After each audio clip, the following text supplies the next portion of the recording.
What is going on, everybody? It is episode 703 of Pop Culture Crisis. My name is Brett, and I am here once again with my returning triumphant co-host. I thought you were going to say something else. What did you guys going to say? Something else that starts with R. No, I wasn't going to say that. Hi, Crisis Actors. It's Mary. I am back, and I saw a clip of the show from when I was gone.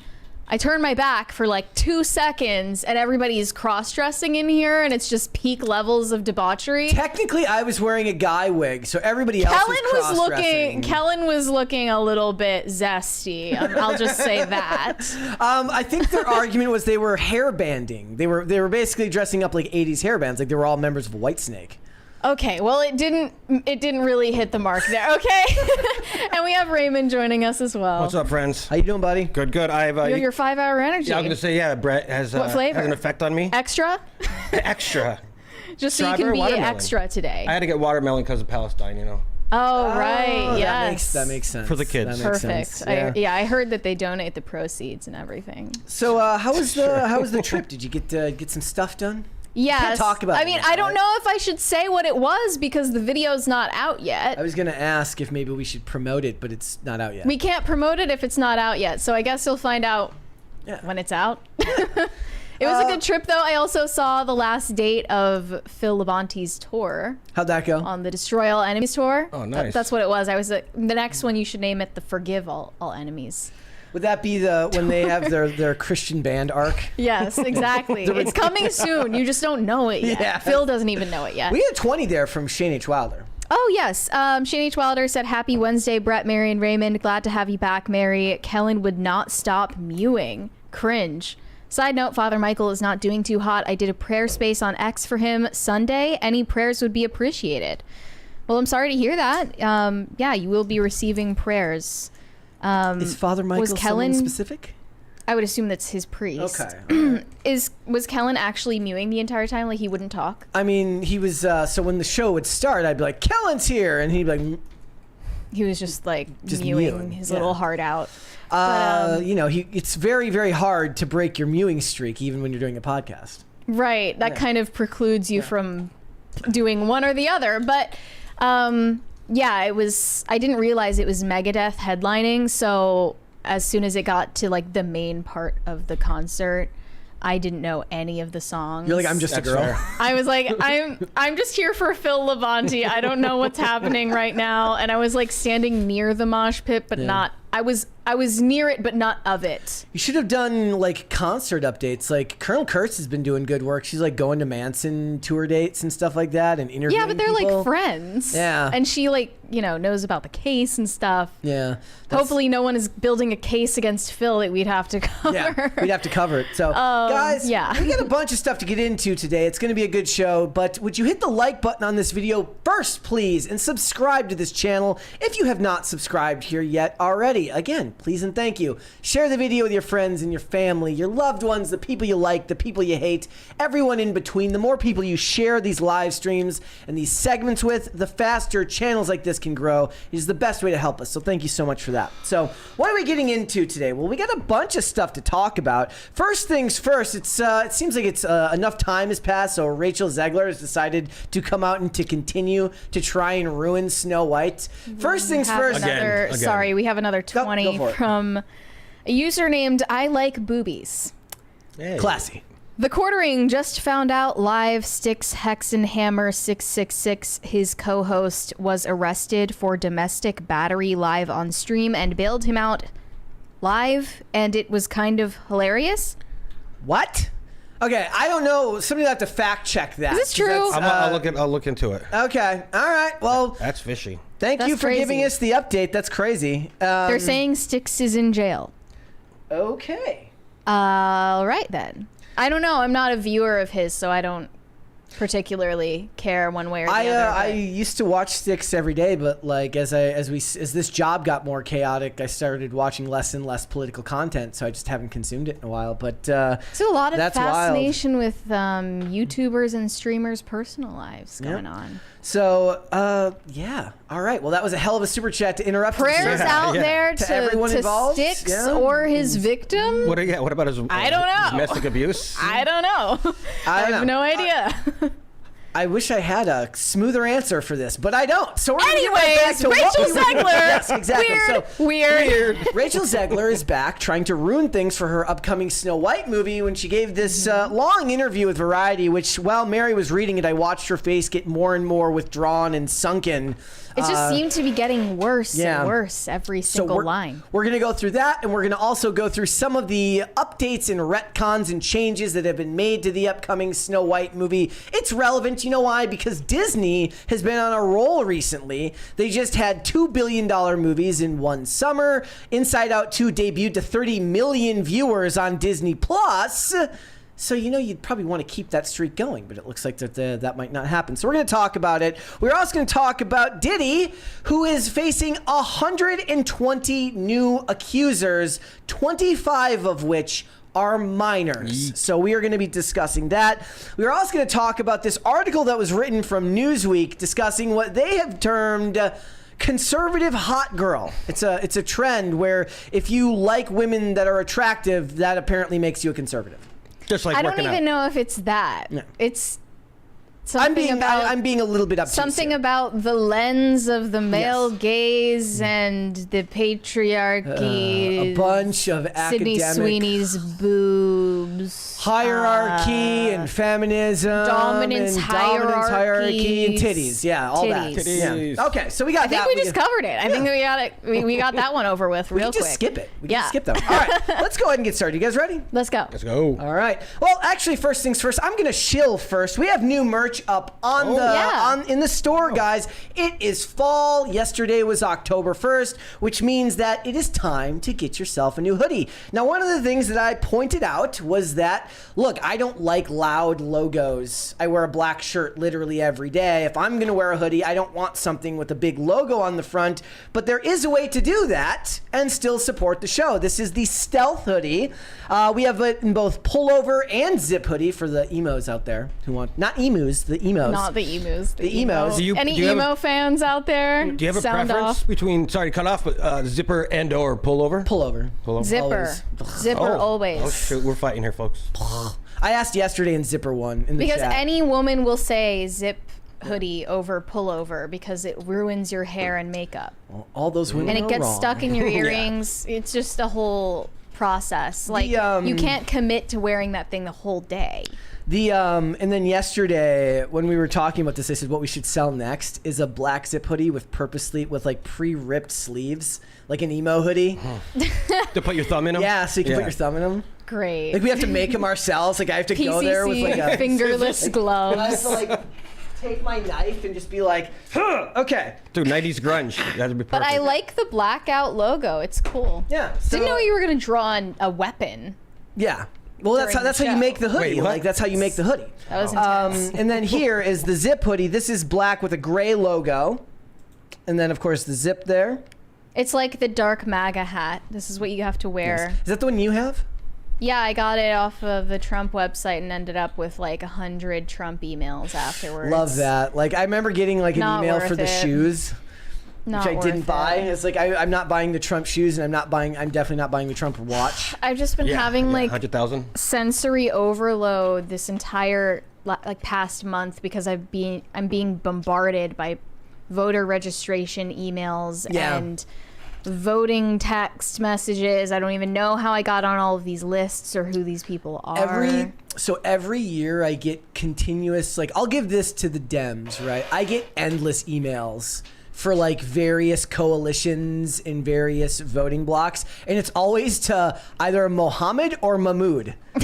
I never get, like I would like it if they sent one to Brett. You know, I'm not gonna join, but Stepped on a bread. It stepped on a bread. We have another 20 from VWIT. What's up, party people? I heard there was some sort of debate last night. Can Brett and Mary fill us in, pun intended, on what happened last night?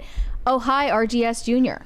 Well, we're gonna actually share some of the celebrity meltdown over the debate last night. My point is that everybody gets really too much into it, and You know, I kind of hated it. I mean, JD Vance is so hot and cute. Yeah, like everyone's like, he's got blue eyes and a pink tie. His blue eyes. And I'm like, he's still a politician. You're worshiping. I have butterflies right now. He's so hot. Like, I can't. That's what you said. They jumped the shark. Yeah. They jumped the shark with that. You're worshiping. You can say that he had, like, great performance in this debate, right? Whatever, fine. Don't tell me that you're sitting here thinking JD Vance looks so hot right now. Stop. Worshipping false idols. It's gross. All right, let's get started then, shall we? Bad news for Indiana Jones fans. Disney has dumped all of the original 4 Indiana Jones films off of Disney Plus for a tax write-off because ain't nobody was watching them. I mean, that's kind of crazy if you think about it, because they're going to keep Dial of Destiny on there. So the thing is they don't own the rights to the original 4. Paramount does. They got those in a licensing deal to go up so that they could have them when Dial of Destiny came out, or as other people like to call it, Dial of Dysentery, which I prefer. So what it is like the first 3 with Harrison Ford and then the one with Shia LaBeouf all got pulled. It says Disney Plus removed the titles as a tax write-off due to the underperformance of the assets. It's also believed that they were pulled to avoid paying residuals to actors, writers, and other creatives involved. In short, it means that not enough people were watching it to justify Disney continuing to put it out. I also saw there were some cartoons from Cartoon Network taken off of the HBO Max streaming service over the weekend. The what? HBO Max. No, what did you say before that? I'm sorry. There were a bunch of Cartoon Network shows that they took down. Oh, were they? Okay. All right. It was weirdly coinciding with the 32nd anniversary of Cartoon Network that they decided to take all of these down. Chowder, regular show, Ben 10, Steven Universe, Powerpuff Girls, Amazing World of Gumball. And now everyone's saying, like, Cartoon Network is dead. Like, it's over, guys. I just, one of the worst things, I had this debate with myself recently. Like, everyone complains about streaming, and I get it. Because one of the most annoying things is, like, you're watching something, and then it just disappears. You know what I just learned over the weekend? There's a streaming service called Mubi. Is that M-U-B-I. It's on Boofu, man. It's on Riri with ads. So it's Tubi with a moo. Yeah. You're mewing. There should be a streaming service called Mew Mew. I can't do it anymore. There's just too much, and they're all called shit like that. Yep. But I was thinking about it, like, you don't really pay now, imagine they had never actually given you it without ads. The sell from the beginning, if you had never gotten the ad-free experience from Netflix, wouldn't have been that there's no ads. It would have been like, here, you still have to look at ads, but you can pick what you want to watch, rather than back in the day when you just said, only Fast and the Furious 3 is on, only Tokyo Drift is on cable right now. I guess I have to watch that. If they had never introduced the ad-free model, like, they could have just gotten a lot of subscribers based solely on the fact that you get to pick what you're watching. Right, exactly. But it was so experimental at the time, I also saw, so not just that. So I mentioned yesterday that Inside Out 2 did like 30.5 million viewers in just 5 days, which really, it trounces Agatha doing 9.3 million, right? In like 7 days or something. Yeah, I mean, especially because it's a movie, I think that's going to draw more people than committing to another Marvel show that nobody asked for. Does this mean now that Indiana Jones is dead? I mean, Where is it going? Is it on Paramount Plus then? So the originals will go back to Paramount. Or likely we're still on there. They probably were never taken off there. Yeah. So it was licensed out. It was likely on both of them. I use Paramount Plus a fair amount, but my algorithm doesn't like push that towards me. Mm-hmm. So I'd have to go check. But I had to double check beforehand to see why this was even the thing. It says, with Disney Plus dropping the 4 titles, it's clear that Disney has chosen not to renew the licensing deal. It's also likely that not enough people were watching it to justify the cost of renewal. Yeah, that's the other thing, right? Like, I always look at all of these all of these shows that end up on these streaming services forever. Like, one of the things that Hulu is great about is that the shows that I like on there, they've all been on there since like the beginning of time. Like, those shows just appeared there on Hulu one day and have never left. They forgot about them. Literally, they're just left there. Like, one day, like, some intern will look and be like, huh, I think we're supposed to get rid of that. No. All right, guys, let's move on. So yesterday we talked about the story involving Taylor Swift's guitar being sold at this auction, where then this gentleman comes up on stage and in the most awkward way possible destroys it with a hammer. Was it awkward? I felt like he did a good job. No, why wouldn't you just... I was waiting for him to smash it. Why wouldn't you smash it like a ground. rock star, right? Yeah. Like a real man. It wasn't even a sledgehammer. It was literally like a ball peen hammer, and he's like, You know what? That's such a good point. It was very awkward looking. Well, it turns out that now that guitar, the smashed one, is going back up for sale on eBay. Also, they have shown that they thought that this was an autographed Taylor Swift guitar. Yes. Turns out that it was not.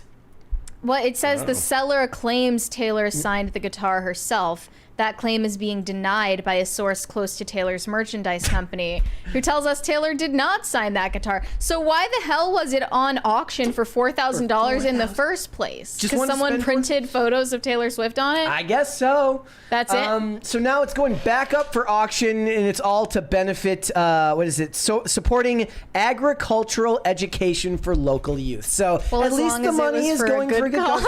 Well, no. Okay, so yesterday we had a whole discussion about it, because I was like...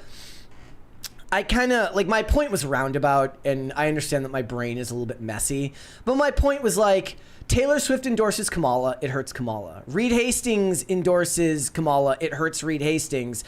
Everything's connected and everything's stupid. No one's happy. A dude is destroying a Taylor Swift guitar. He's probably never listened to a Taylor Swift song his entire life, and everyone's just mad, and it's just annoying. Why? But literally the thumbnail that I made for it says, "But why though?" Why destroy it? I'm not sure I'm willing to say that it hurt Kamala Harris. No, there was the results of a study done said I know that we talked about that. 9% of people said that it made them more enthusiastic for them to vote for them. 13% said they were less enthusiastic to vote for Kamala Harris. Yeah, but those were people who likely weren't going to vote for Kamala anyway. Well, no, it says less enthusiastic about it. So I don't even know if necessarily that means they won't vote for her. I'm just saying that it doesn't help her. Not as much as it hurts her, at least according to those statistics. If that is true, because then Taylor Swift got a shout out from Tim Walz last night. Yeah, and he was wearing a friendship bracelet because everything's for children now, and everything's stupid. I didn't even notice that. Was that on purpose? I didn't see him wearing a friendship bracelet. Well, yeah, of course it's on purpose. It's a disgusting politician. Whose name is on it? Who's signaling to his base. Kamala? His bestie's Kamala? His bestie? My point is that everything's connected. You can't get away from politics and pop culture at all, and everyone's less happy. Mm-hmm. That was the point. Why though? This guy could have just resold the guitar and made the money back. But I guess without the destruction of it, you don't make the money back, I guess, because it doesn't become a viral story. Yeah, if you make a viral story of it, you're actually increasing the value of the item in question. But he has responded, by the way. He says that he's not an anti-hero. He was just joking around. An anti-hero? He was just joking the hell around. Does that mean? It says Gary Estes, the Texas man who spent $4,000 to destroy a Taylor Swift guitar, is shaking off criticism. I says he doesn't have any malicious intentions and clarified that it was just a joke and that he didn't even come up with it. There was nothing mean about it, nothing bad about it. It was just a joke that they were making up on the stage, and we followed through with the joke. So what? The auctioneer came up with the idea? He hit him with the "it's just a prank, bro." It was a funny, lighthearted thing. I know maybe it seemed malicious, but everybody was laughing. SC's political motives have been downplayed amid the outrage. He did note the action was clearly a political thing. Well, there you have it. Maybe he just really doesn't like Taylor Swift's music. Know what it is? He's he misses her country era. He's he wishes she would go back to country, and he's mad that she won't. I feel that way. Yeah. I think that was her prime. It's that white male rage he had to get out. It must have been, right? Kellen is in the chat saying, Brett, I should mod myself on this channel. No. What? Whoa, look at that. That light is yellow. So is that one. What the? The one behind you. I was fixing them earlier. Okay, hold on. The real question will be, will it go back to what it was before? Yeah, that's weird. What's going on with that? Hopefully it changes back, otherwise this show's about to get weird. Hold, please. Change back. And it was all yellow. Oh, it went back. Okay. Oh, it's back We're to leaving normal? it. That's really strange. It's yellow for autumn, says Marcos in the chat. Yeah, that's why. Is it noticeable on the stream, or was it just visible I think to us? it was noticeable. Okay. Okay. That was strange. All right. Let's move on then, shall we? Since we're stuck talking about celebrities and politics, let's talk about some of the reactions to the debate last night. Yeah, I don't know if any of you wasted your time watching the vice presidential debate last night, but I saw plenty of celebrity reactions to that debate. It was too late for me. I was like, this is bedtime. What's going on? I'm sleep maxing right now. But Rob Reiner tweeted out, JD Vance just screwed the pooch. He refused to admit that the convicted felon lost the 2020 election. Case closed. I want to point out to you that these debates are a fantastic way of realizing just how algorithmically programmed everyone is. No matter how real you think the world is to you, you can go to the other side of the internet and find a bunch of people who see it completely different than you. A lot of these people will swear up and down that Walz won that debate. We have another 20 from Pickle for Sanity. Brett Mary plus RGSJR. What was the best old Cartoon Network show, and why is it Grim Adventures? Also, I've been dropping teasers for my fantasy book Fridays on X. I've been seeing that. I've been seeing those. Cool, man. I didn't have cable growing up, so I have no answer to that. You never watched anything on Cartoon Network? I did not. Boomerang? Yeah. No? Chicken City? No, that wasn't my answer. I was asking. Robot Chicken. Robot Chicken City is a whole different show. Yeah, a little bit. Yeah. Brett, Boomerang wasn't my answer. Boomerang was a different Okay. channel. That you didn't have that either. Oh, Boomerang channel? What was that from Australia? Remember Boomerang? They had like the Jetsons and that type of thing.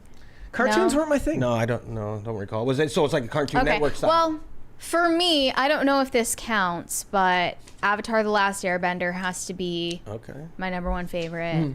I did like Grim Adventures. Adventure Time also was like a huge obsession for me for a while. Love Regular Show. Dexter's Laboratory, or was that on a different? I think that was Cartoon. That was also Cartoon Network? Yeah, that was good. Okay. I could go on, but I just want to point out that when you look at stuff like this, it doesn't matter how concrete the world feels to you.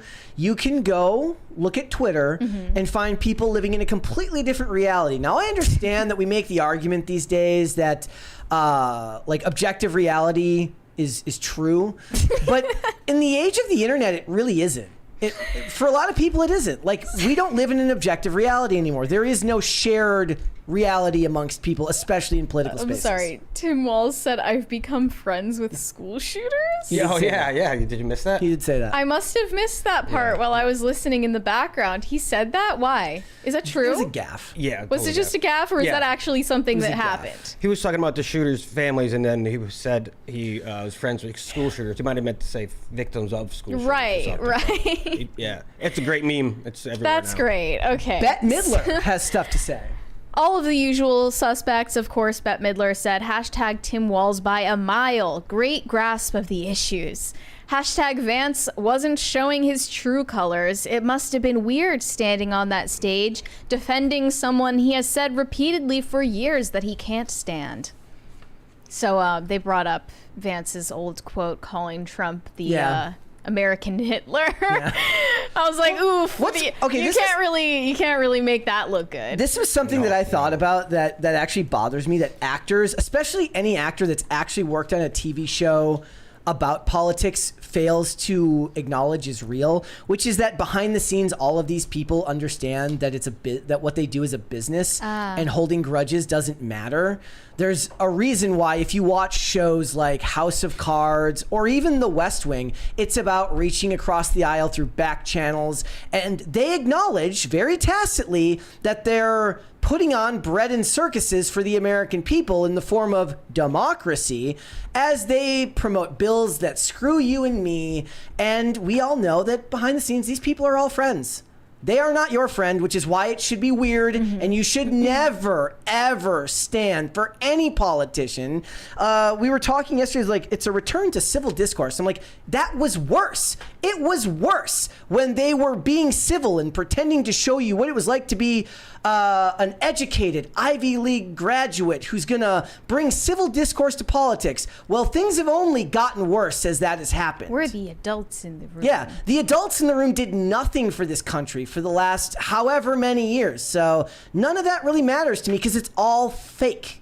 None of it is real. And these actors who understand that, who have worked on series that understand the way politicians work behind the scenes, it's kind of like the Gelman amnesia effect, where it's like they read it in a script, they understand that this is pulled from real world experience and that this isn't just some fake version of politics. But then when the real thing happens, suddenly they're back to believing this cartoonish idea of good and evil. No, it's all evil. Yeah, and I'm sure that there are some people watching this right now who, are all in for Trump, and they thought that Vance did a great job. And like, aside from your opinion about that, I think you should still be able to recognize that this is a show being put on for you. Correct. And it's not a real conversation or a real debate. It's all orchestrated. I'm sure that the questions are fed to their teams, or maybe just one team. Yeah, just one team. Yeah. And you should probably raise an eyebrow at someone being able to comport themselves very expertly on a debate stage, but not in a donut shop. Like, I just, for some reason, that seems odd to me. Trump really brought something like primitive and like real as fuck to the debate stage that, like, I don't know anything else because, like, Trump has been synonymous with the right for my entire adult life. Well, basically my entire life, because I grew up, like, during the Obama years. But it's something that I'll be sad to see it go, It's all it really is just pro wrestling. It's just a bunch of heels and baby faces, and everybody wants to cheer for their team, and I have no interest because we have more. None of it. Yes, we do. Read Amber Tamblyn next, because she points that out. However, Amber Tamblyn said, just a reminder that this debate isn't a sporting event. We're not watching an exciting game with no real world consequences in the end. Wait, is it our democracy? Vance is an incredibly dangerous, slick politician who will usher in an era of fascism that will change this country forever. Stay focused. They're always like, just throwing around words that they don't understand. Every election is the most important election of our lifetime. We're always on the edge of fascism or communism, depending on who you talk to. Which side you're on. Wow, I wish that J.D. Vance were a fascist. That would be awesome. Let's go. It's fair to point out. I don't. It's not lost on me that most of my political ideology is as utopian as communism, meaning that I would love the idea of the voluntary economy at the extent of things, and I would like as little government as possible. And I understand that, like, egalitarianism. And I understand that pragmatically that's not the world we live in, which is funny because with just about everything else, I do take that pragmatic worldview on just about everything else we discuss. But there's just something about the awful nature of politicians that I can't get past and be pragmatic. I can't. I hate them. Stephen King said J.D. Vance never lost that snotty little half smile, the expression of a used car salesman who just convinced a potential buyer that the check engine light on the used Toyota he's trying to get off the lot is a computer glitch. This guy is supposed to be like crazy. A novelist. Yeah. Sir, this is a Wendy's. Sir, this is a Wendy's drive-thru. You know what this is, though? This is a lot of it is like when we get to this and when we get to the John Cryer one, it's pure projection. It's so fictional. It's pure, like it's literally, it's like they talk about when you read a book or you read from an author, it tells you a lot of the times more about the author than it does about the subject matter. What their focus is, what they care about covering. All this tells me is that his brain is rotten. Julius Kim said J.D. Vance is every rich kid you wanted to beat the crap out of in every John Hughes movie. This was literally he was literally the opposite. And so John Cryer says, can confirm. Yeah. This is just weird projection. and they all have weird, violent fantasies. If you've seen any photos of JD Vance that have circulated from his, high school years, he looked like a Call of Duty that bro. guy. Did he? He looked like a gamer bro who drank a lot of Mountain Dew. Yeah. Yeah. And, had female friends and stuff. Between this and the stuff about like Punch a Nazi back in the day, they always have such violent fantasies. Yeah. Because they don't have violent realities. That's why. Oh, shoot. Yep. It's always super, super violent. I don't know. But hey, that's okay to them because they're the good guys. Remember, they've convinced people that this is a zero-sum game, that there's good guys and bad guys, which again, pragmatically in the real world, we understand is not how things work. They're all evil. It's just funny to me that Stephen King is obviously a multi-millionaire off of his storytelling, and he can't create one interesting sentence about JD Vance. Yeah, that sounded like one. He's like, I only do this for a Can't paycheck. craft one poignant metaphor about JD Vance. He's got so much hate in his heart that he can't think straight. It's really dulled his creative senses. Yeah, like that political derangement. It ruins people's creativity. Look, this is the other thing. I read all this and then I think of like what Chapel Roan says about how they're kind of all bad, and I'm like, see, she wasn't wrong. Hey, maybe Chapel Roan was onto something exactly. here. I stand. We stand. Okay. All right. What would you like to see? Cringe or cute of the day? Raymond. I would love to see. I'm excited for Cringe, so let's go watch Cute. Okay. I hear Start good with things Cute. about the Cringe. All right, Finish we will do that. strong with the Cringe. All right, get rid of this. Let's go cute of the day. First things first, from Spastic Fugliness. I love that username. Maya is 10 years old. At 10 years old, and Maya now. Oh, wow. Maya 10 years I ago. see. Cute. Whoa. Ooh, That's crazy. Maya grew up. Love the big puppy paws. Let's do one more. This is from Shane H. Wilder. He says, here for cute of the day, waffles. He tagged Mary in the comments instead of you in Pop Culture Show. It's the cutest thing I've seen all week. Aww. Thanks, Waffle Sensei. How is this? I thought it was Photoshop at first. Someone was saying that. I've seen in the I've comments never before. seen They think anything it was- like this. Yes, it's very cute. The dog looks just done. Oh, you get laying on a giant Look at the bed dog's of face. dog. It's like, "Ugh." I love it. Okay. All right. Very, very cute, guys. Again, submit your cue of the days. Tag me and at popculture_show on X and use the hashtag PCCPets to see it. Now, Mary has informed me ahead of time that we are Exciting. going to get copyrighted on this one. I will have to delete it later. But Sorry. here we go, guys. But it's too cringe not to cringe. I'm sorry, but it's just he's a white dude for Harris. Oh, jeez Louise.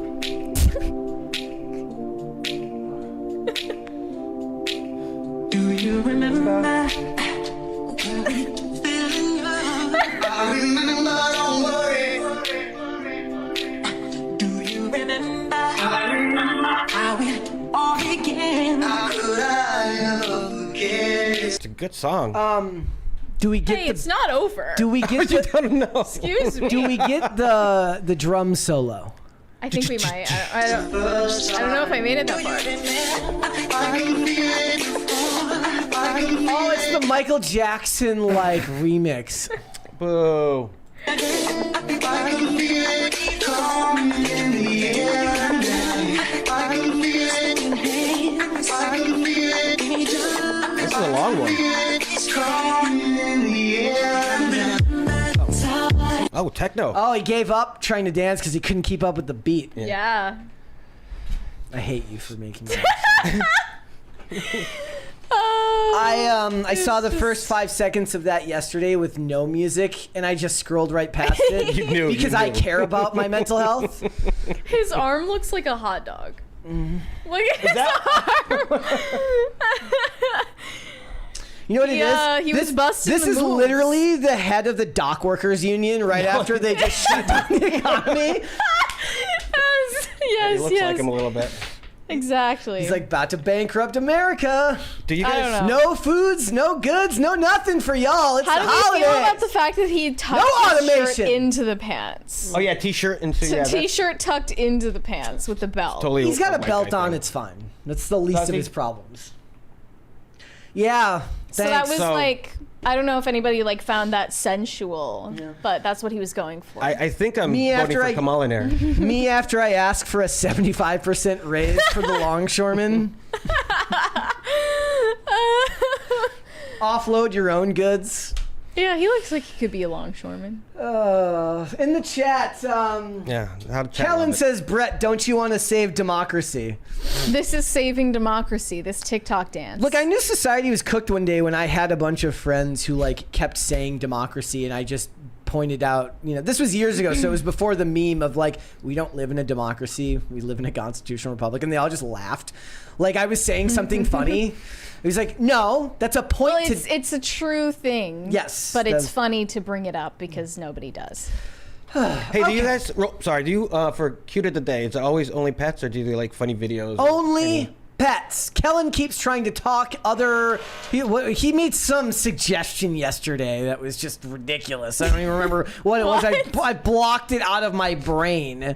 I've never even seen you make a facial expression like that before. Yeah, that's how bad it was. And all the time I've known you. That's crazy. No, it's just pets, guys. Though I have started collecting my own brain rot folder on Instagram, so I think I might implement for a while at some point brain rot of the day. Are we gonna do brain rot of the day? We may do. I mean, I might get a folder full of at least 7 to 15 of them, and then maybe implement it for a week. All right. Cool. Well, we can still do it with Cringe and Cute of the Day. It only takes a minute. So, all right, let's go ahead and get started. How is Rachel Zegler doing these days? Not well, apparently. So we are anticipating the release of Disney's live-action Snow White movie in March next year. And Rachel Zegler is starting to do some press for that and some other projects. She just did an interview with Variety where she revealed some new details that the public wasn't aware of, particularly about how Disney has completely rewritten the origin story of the classic Snow White to make sense of the fact that she is no longer Snow White. She is Snow Colombian. Just to match Rachel Zegler's ethnicity, right? So in this interview, Rachel Zegler reveals that instead of skin as white as snow, the live-action Snow White will feature a new origin story for the princess's name. As for that line, Zegler reveals that the new film has its own origin story. Quote, it fell back to another version of Snow White that was told in history, where she survived. Should have made her a cocaine deal. Like, she should have just been a coke importer from Colombia. That's what they should have done. Oh, for Snow White. Okay, yes. Okay. Yeah, why not? It's kid friendly. Okay, modern. Okay, actually, I do have a question. What would they rather have done? Like, do this where they like change the origin, or just not address it at all? I mean, of course, if you're going to race swap, which you never had to in the first place, Yeah. draw as little attention to the fact that you did so as possible, as to not drum up even more controversy. Yeah. And to show at least a feigned respect for the source material. Make her a character that gets her own miniseries on Narcos. Yeah. Yeah. Yeah, I mean, maybe that will be the sequel. Okay, so what are the to changes that they're making? She said, quote, it fell back to another version of Snow White that was told in history, where she survived a snowstorm that occurred when she was a baby. And so the king and queen decided to name her Snow White to remind her of her resilience. One of the core points in our film for any young woman or young person is remembering how strong you actually are. Most people aren't strong, physically or mentally. Most people are very weak-minded and weak-willed. Mm-hmm. So I don't think that's something you should remind people of at all. Well, they live off fakeness in their world. But this is something that she was heavily emphasizing in every interview, especially at D23 a couple of years back, that this movie was going to, dispel any misogynist myths that were spread by the original animated movie. And it was instead going to focus on Snow White stepping into her confidence and being the leader that her father told her she should be. And she's slaying queen. Slaying queen. Like, that's what this was supposed to be about. And they were going to dispel with all of this love story crap. No one likes that, especially not little girls, right? Little girls don't dream of having a fairy tale wedding or wearing dresses or falling in love. They hate that shit. So we're gonna give them what they really want. Stepping which into is your to step into their confidence and turn a bunch of dwarves into their house slaves. That's what they want. Where she comes home and they clean. Yeah. Where they come home and they clean. I wonder if she's going to be wearing a pantsuit during this movie. That would be good. Well, we didn't see that in the teaser, but there's still time. So in the new one, she survives a snowstorm. And that's why they call her As a baby? Yeah, so yeah. Wait, I mean, I didn't look. Yeah, well, how do you? Yeah, how do you? So it says it fell back to another version of Snow White that was told in history, where she survived a snowstorm that occurred when she was a baby, and so the king and queen decided to name her Snow White to remind her of her resilience and her confidence. and her confidence that she will then step into. As she was like sitting inside of a little carriage, she's very resilient by just being a baby and sitting there. I guess she was a baby and she crawled through the snow in snowshoes. That's kind of badass. Let's go. And she found her way to the king and queen's castle. Hey, look, here's the thing. I don't know. At this point, why not just this is where you get into the whole discussion about we are now stuck in a world where everything has to be IP. If you want to tell a story about a strong, independent woman who survived a snowstorm as a baby and is she's a leader in her community and she tells the elves what to do, make that movie. Just don't call it Snow White. But the problem is... I haven't read the Grimm fairy tale version, so maybe I'm missing something and this was part of the original story. In fact, let me just try to... Fact check this? Fact check myself because I still need to read that and familiarize myself Grimm with it. Their fairy tales are kind of like a little dark. But here, so here's the thing. So it's not just that. It's the fact that it looks like this movie's budget has ballooned to nearly double what they had already spent on it. This is according to WW Pro. It's looking like it could... This is a rumor that the budget could be close to $500 million because of reshoots and delays and all the things that are going on right now. $500 million, $500 million for a movie, which means that your break even is like 1.5 billion if you actually want to make your money back. That's not a chance. Not gonna happen. Not close. Well, I mean, let's be fair. Let's be fair. Inside Out 2 just made 1.6 billion. Deadpool and Wolverine just made 1.3 billion. But imagine having to make a movie that had to reach that level of success to come anywhere close to profitability. Okay, so the only reference I see from the synopsis of the fairy tale to Snow is at the beginning of the story, a queen sits at an open window during a winter snowfall when she pricks her finger with her needle, causing 3 drops of blood to drip onto the freshly fallen snow on the windowsill. And then she says to herself, how I wish that I had a daughter who had skin as white as snow, That's lips the original, yeah. as red as blood, and hair as black as ebony. Sometime later, the queen dies, giving birth to a daughter whom she names Snow White. Yes. And then the evil stepmother comes later, and she doesn't like her. So Disney thought, we really need to cast a brown chick in this role. So what we'll do is we'll just rewrite why her name is Snow White into some other story. And it's not just that. I want you to look at this image, because one of the things that they talk about in this WW Pro video is that some of the money is going to be spent on changing the color palette. Who saw these colors and was like, yeah, I want to watch that? Everything looks like shit now. Everything looks like shit. I'm so tired of it. Where is the lighting? Where is the color grading? It's all dark. I like the idea, however, that maybe one day the lighting guy just didn't show up, and they're like, let's just do it anyways. Didn't show up to any other Hollywood project for like a decade. Yeah, this is your critique on the Thunderbolts the other day. And Electric State. And an Electric State and looks like that too. Everything else that comes out now. And I was like, well, why does everything look like it was filmed just at that time? I told Mary this before, and I mentioned this in the story yesterday. It's that time. It's when I leave from work. It's literally what it's like outside when I leave from work. It's getting dark, but not dark enough that putting my lights on does anything, but you get guilted into it because the other drivers have their lights on. Okay? So you're driving and you're like, I can kind of see the bulbs in my car, but not really. That's what everything is color graded to now. So you have to squint at the TV, or it forces you. What if I don't have blackout curtains? They're calling What it- if I just have a room that has a lot of light in it? I heard that they're calling it Disney Plus lighting these days. That's it. Which is perfect. It's Disney Plus, Disney Plus. No, there's nothing plus there. It's Disney minus talent. Disney minus lighting. We've got 20 from the Manic Mustache. There was an attack on the compound. Chicktopia lost 11 civilians. The town's militia lost 2 of their veteran Minute Chicks? Luck and Snowwall Jackson. Hey. Vengeance will come from atop a, what is this, RBP, and served with night vision.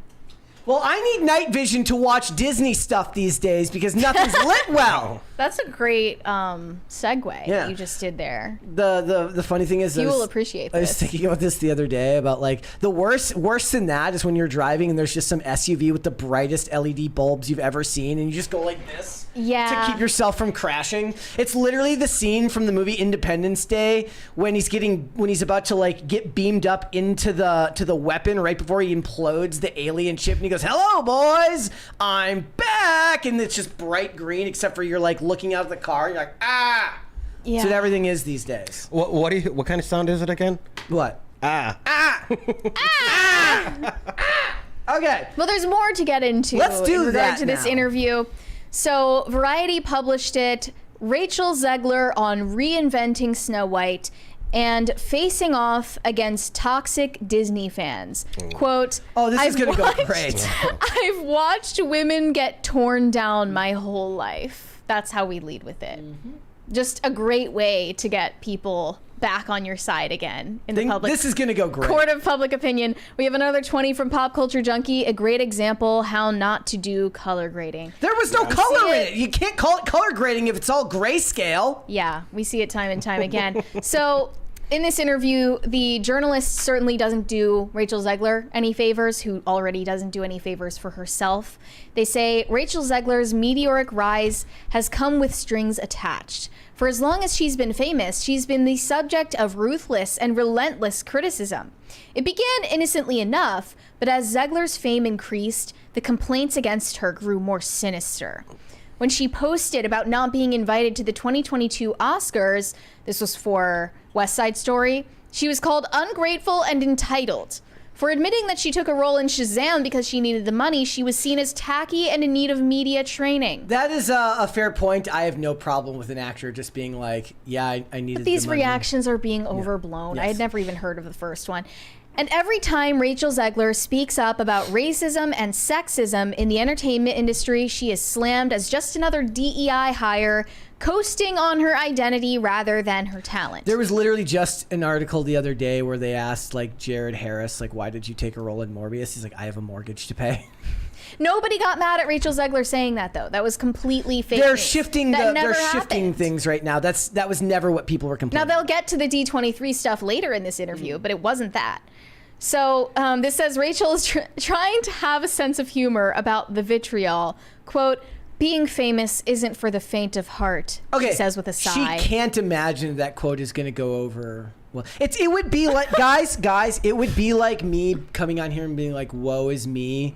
My life is so difficult having to do a podcast Being for a a living. podcaster isn't It's for the so faint of difficult. heart. It's like even if you have a job that has struggles and challenges, nobody wants to hear. Like, here's the funny thing: nobody even wants to hear it if you're working like a blue collar job. You're a that's- longshoreman. They don't want to hear it, right? Like Nobody cares. People don't care. It's that quote. Nobody cares. Work harder. Yeah. So I can't imagine why she would say that. But anyway, this says Zegler is in her princess era. Her appointment as Snow White drew instant ire online, with many promising to boycott the film due to woke casting. To them, her Colombian heritage disqualified her from playing the princess, described as having hair as black as ebony and skin as white as snow. Never mind the fact that this character is just as popular in Spanish-speaking countries as she is in the U.S. My skin color precludes me from playing Shaft. the way of the world. I'm sorry. I'm sorry. I know. I know that valid. sucks, but I fail to see how it effing matters that Snow White is popular in Spanish-speaking countries. What that actually does is disprove their argument. It disproves the argument that Brandy makes in her quote, saying like, you're speaking up and you're proving to millions of Colombian girls that they can have a Disney princess that looks like them. Well, it seems like millions of Colombian girls already like the character, even if she doesn't, which proves the power of actual storytelling. Right. So, you know, obviously the classic Snow White, who is a European girl, Thank you again, popular guys. in Spanish-speaking countries because people in Spanish-speaking countries don't give a shit whether she's brown. Yep. Thank you, guys. You guys rock. Lost myself at a Diddy party. Anyway, so Zegler says that Snow White was her mom's favorite princess because when her mom was growing up, there weren't a lot of dark-haired princesses. So that was the one that she could relate to. Oh, jeez. Here's the problem. There isn't actually a way to intellectually break down how stupid that is. No. Not in a way that anybody will actually Because understand. it's all about feelings. No, maybe this is a guy thing, but I do not look at James Bond and think, there's a guy with dark hair. I want to be like him. Are you fucking kidding me? Like, he's cool. He's got gadgets. He picks up chicks. He goes on missions. Bam. It's got nothing to do with what he looks like. This could be a gendered issue, I suppose.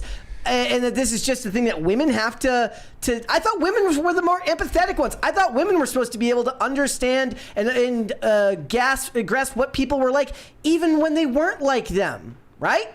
Isn't that true? I would try to link this to, you know, my childhood experience and what Disney princess appealed to me, but I wasn't allowed to watch these movies, so I didn't care. Wait, you weren't allowed to watch them? I was not allowed to watch Disney princess movies. Base parents. Is that based? I thought that the Disney princess movies were You might turn out like Rachel. some of the more wholesome things, but from Disney at least. There are not enough words in the English language to describe how stupid it is to imagine that a person has to see a physical identifier to emotionally identify with the character. That's insane. Yeah, it is. Zegler doesn't bother trying to understand why it's so hard for some of these die-hard Disney adults to picture a Latina in their beloved princess's shoes. She's making a children's movie after all, and she remembers obsessing over the TV movie that starred Whitney Houston as the fairy godmother alongside 18-year-old Brandy playing Cinderella. This was possibly the first race swap of a Disney princess ever. And nobody cares. In 1997. And this goes back to my other argument when you do this crap, which is that when you hire talent that people know and people like, it doesn't matter as much. To the people who are purists to the story, it will matter. To the normies who aren't really paying close attention, name sells. Every single time. In this case, Brandy was a big deal back then. Brandy was Brandy. Brandy was Brandy. She did Moesha, and then she did I Still Know What You Did Last Summer, and I love that movie. And the point is that when you see her, you don't see a race swap, you see the character. Same reason why I always point out Denzel Washington. Nobody's gonna care if it's Denzel. Okay? If you're gonna do this race swap shit, at least cast an actor that people like and know.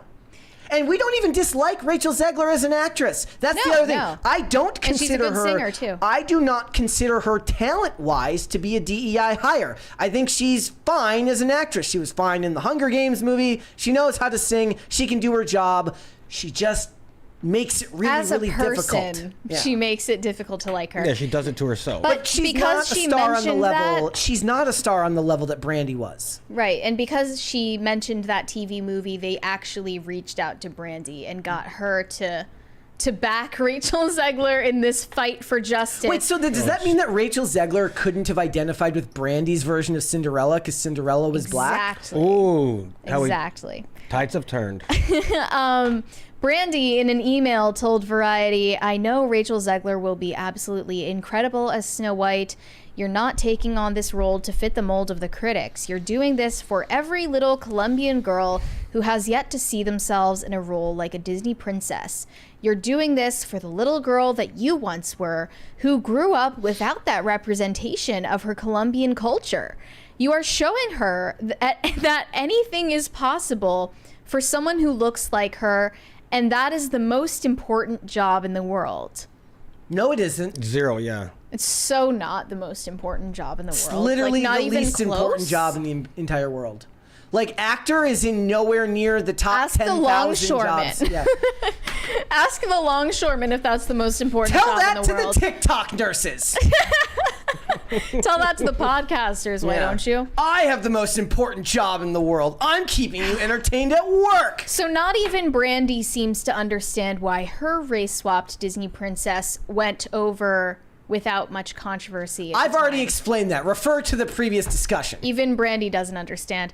The social media outrage about Zegler cast as Snow White only got louder as time went on, and there they refer to, finally, those dreaded D23 interviews where she says that the prince is weird. They're not focusing on the love story this time. You can't He's a do stalker. that. There's love is called the lame, prince a Mary. stalker. She and probably everything thinks he's like got that. cooties. And just basically, Glad I didn't drink this. she says that this is going to be a feminist fairy tale. Online trolls took shots at Zegler's. I would rather put pins in my eyes than watch a feminist fairy tale. Online trolls took shots at Zegler's disdain for the classic Snow White and deemed her unworthy of the role. And here she responds to them, finally. Oh, boy. Quote, in all honesty, it made me sad that it was taken in such a way because I believe that women can do anything. But I also believe that they can do everything. What she meant to convey was that Snow White wants romance but has other goals too. Quote, I would never want to box someone in and say, if you want love, then you can't work, or if you want to work, then you can't have a family.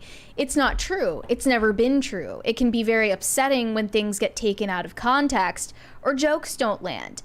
The love story is still very integral. A lot of people wrote that we weren't doing the storyline anymore, but we were always doing that. It just wasn't what we were talking about on that day. Didn't she say, like, they might not do the love story? Like She literally said out of her mouth. They could cut out her male co-star's role from the movie and it wouldn't make a difference to the plot. So what about that would communicate to us that the love story is integral to the movie? I can't. Take a breath. Like, Take a we're breath. not stupid. We can go back and actually, the videos are still up. We can go watch the videos and see what you said. Yeah. You can't just make shit up now. They can because they just bank on people not doing it. Yeah, they're retconning. You literally said that his role could get completely eliminated from the movie and it would make zero difference to the plot. Everybody should just go back and rewatch Once Upon a Time. Okay. Zegler is not surprised by what she sees as people's willful misunderstanding of her comments. It's par for the course for an outspoken young woman in the public eye. Quote, I've watched women get torn down my whole life, my whole career. We'll watch it in the election that's upcoming.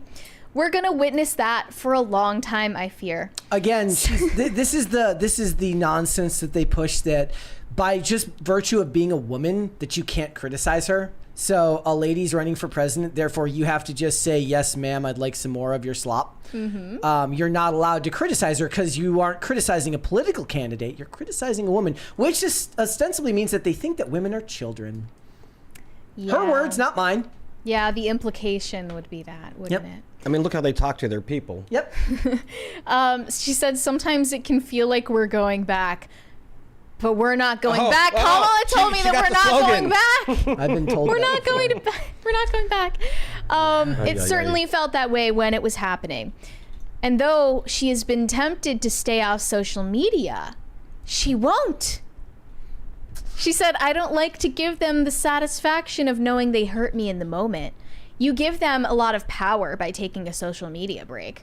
Not Logging really. off. Actually, by is the best part. acknowledging that it does bother you in this interview. Right, we already know now Yes, because you yeah. told us. Logging off would also make it harder for Rachel Zegler to speak up for the causes she cares about. I was about to ask, doesn't she have Palestine to fight for?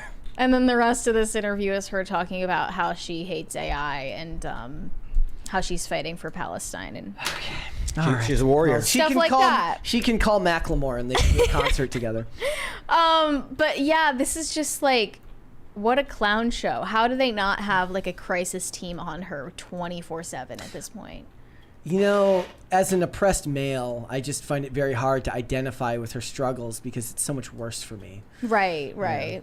You need someone to represent you. Yeah, right. That's why I watch the show. Where is the short man representation in Cinderella movies? I need the prince to be 5'5". You got dwarfs. Yeah. Well, no, because I think they're technically short. Oh, so are the dwarves my representation? And then they go and they CGI my representation, so there isn't even an actual actor that I can look at and make sure that he has the same hair color as me, so that I can identify with him. I can't identify with a CGI character. That's impossible. We're the rollerblading dwarves. Exactly. That's it. Until it matches every aspect of my personality. He better be from Minnesota. He better have glasses. He better have glasses. If I can't see all that, how the hell am I supposed to connect with this character? Oh, I don't want to dwell on this for too long, but there was another part of the interview where she seems to imply that all of this social media stuff gave her suicidal thoughts. What do you want to read? What it was, so that people. Well, basically, what she said is that she's so glad that she has so many loved ones in her life, because if she didn't, and then they wrote that she was fighting back tears while saying this. It stopped me from doing anything stupid.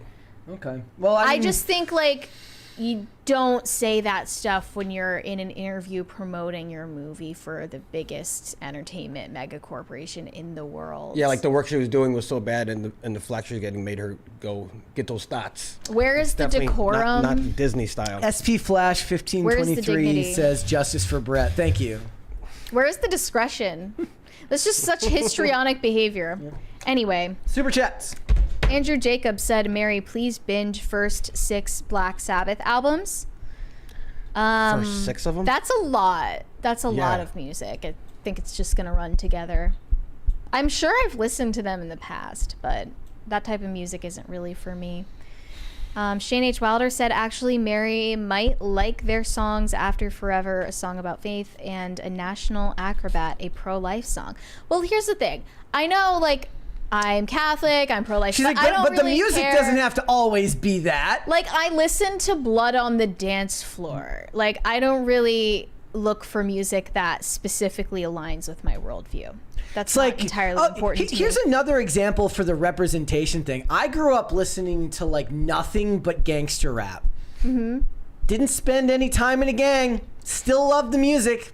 Didn't need to identify with any of the artists to understand the point of the music, right? Mm-hmm. I can listen back to all of Tupac's All Eyes on Me album and get something really, really thought-provoking out of just about every song. It didn't mean that I had to have the same background as him. Good art transcends race, gender, and cultures. If anything, the whole point is to bring people together who don't look alike. Thank you for coming to my TED Talk. You should actually have a TED Talk. Be fantastic. What'd you talk about? Great. Okay. It would be horrible because it would be me stuttering the whole time. It'd be like the TED. Actually, that would be some amazing performance art if you just go up for a TED Talk and you just stutter literally. It would be the TED kind of talk. Yeah. Yeah. Brett Dasovic sent us $2 saying testing. I was testing the money guns. Let's do one more. Quiet Nari said, Brett, I heard loud meowing at night could be a thyroid issue with cats. Maybe get Mocha checked for that. Anyway, welcome back, Mary. Thank you. Do you think Mocha has a thyroid issue? I think Mocha wants to use a weird form of verbal terrorism to get you to feed her every time she wants food. That's what I think. But I will take it under advisement and investigate. Before we start this next topic, I wanted to read the last super chat here. Professor Freakoff said, put a freak on. Yeah, we saw Professor Freakoff yesterday, which leads us into our next topic. Yes, it does. So obviously Diddy is facing a lot of legal trouble right now. And now even more is on the horizon for him. A lawyer from Texas named Tony Busby stated that a number of Diddy's 120 new accusers are minors at the time of the alleged assaults, with the youngest being 9 years old. Holy F. So yeah, we've got 120 new allegations coming toward Diddy now, not in a class action lawsuit, but all being filed individually by the same law firm that this attorney Tony Busby is at in Texas. Now that these accusations have come out and he's done a press conference, one of Diddy's attorneys, Erica Wolf, has told TMZ as follows: as Mr. Combs' legal team has emphasized, he cannot address every meritless allegation in what has become a reckless media circus. That said, Mr. Combs emphatically and categorically denies as false and defamatory any claim that he sexually abused anyone, including minors. He looks forward to proving his innocence and vindicating himself in court, where the truth will be established based on evidence, not speculation. I do want to point out that if you're an evil person doing evil things, the last thing you ever want to do is go to the Met Gala. Otherwise, there's going to be at least one photo of you looking like a weird supervillain. Actually, so true.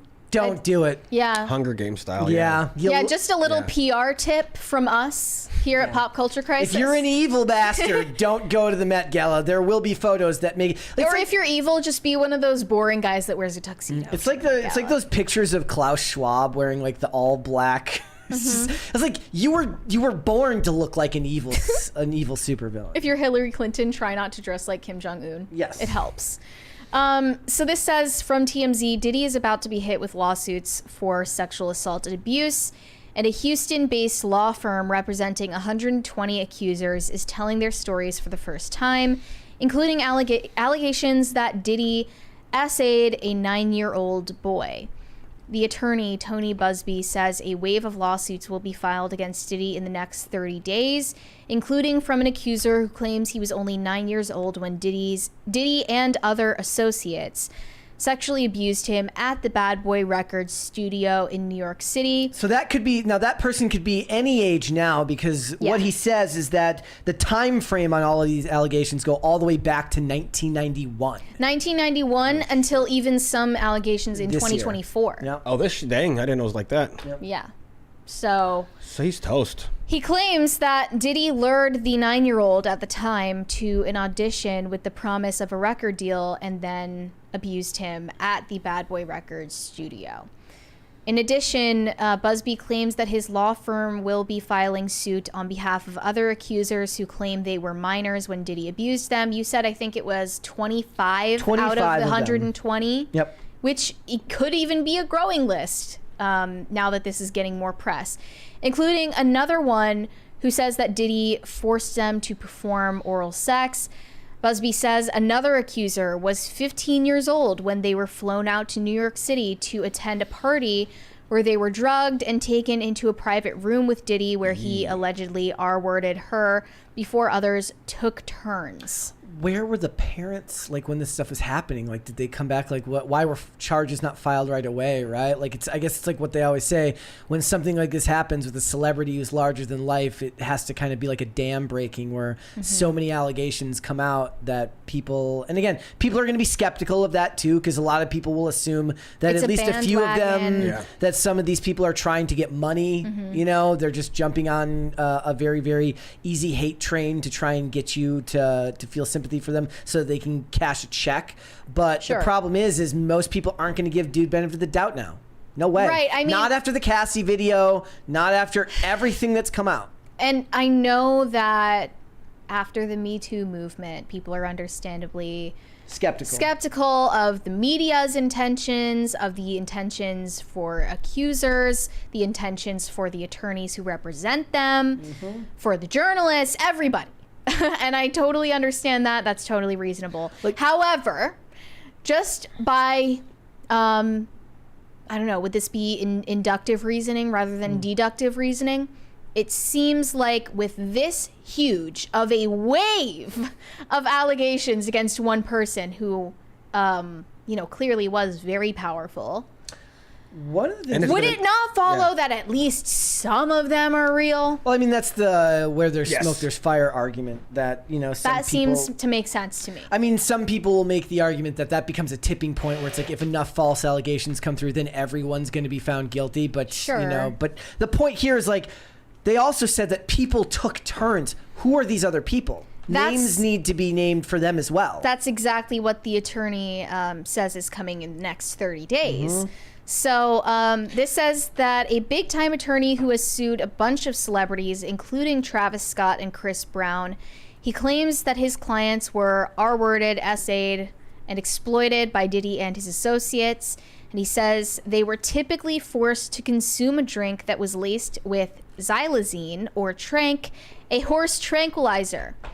Busby's law firm announced on Friday that they were representing more than 50 alleged victims who came forward with gut-wrenching stories about what went down at freak-off parties.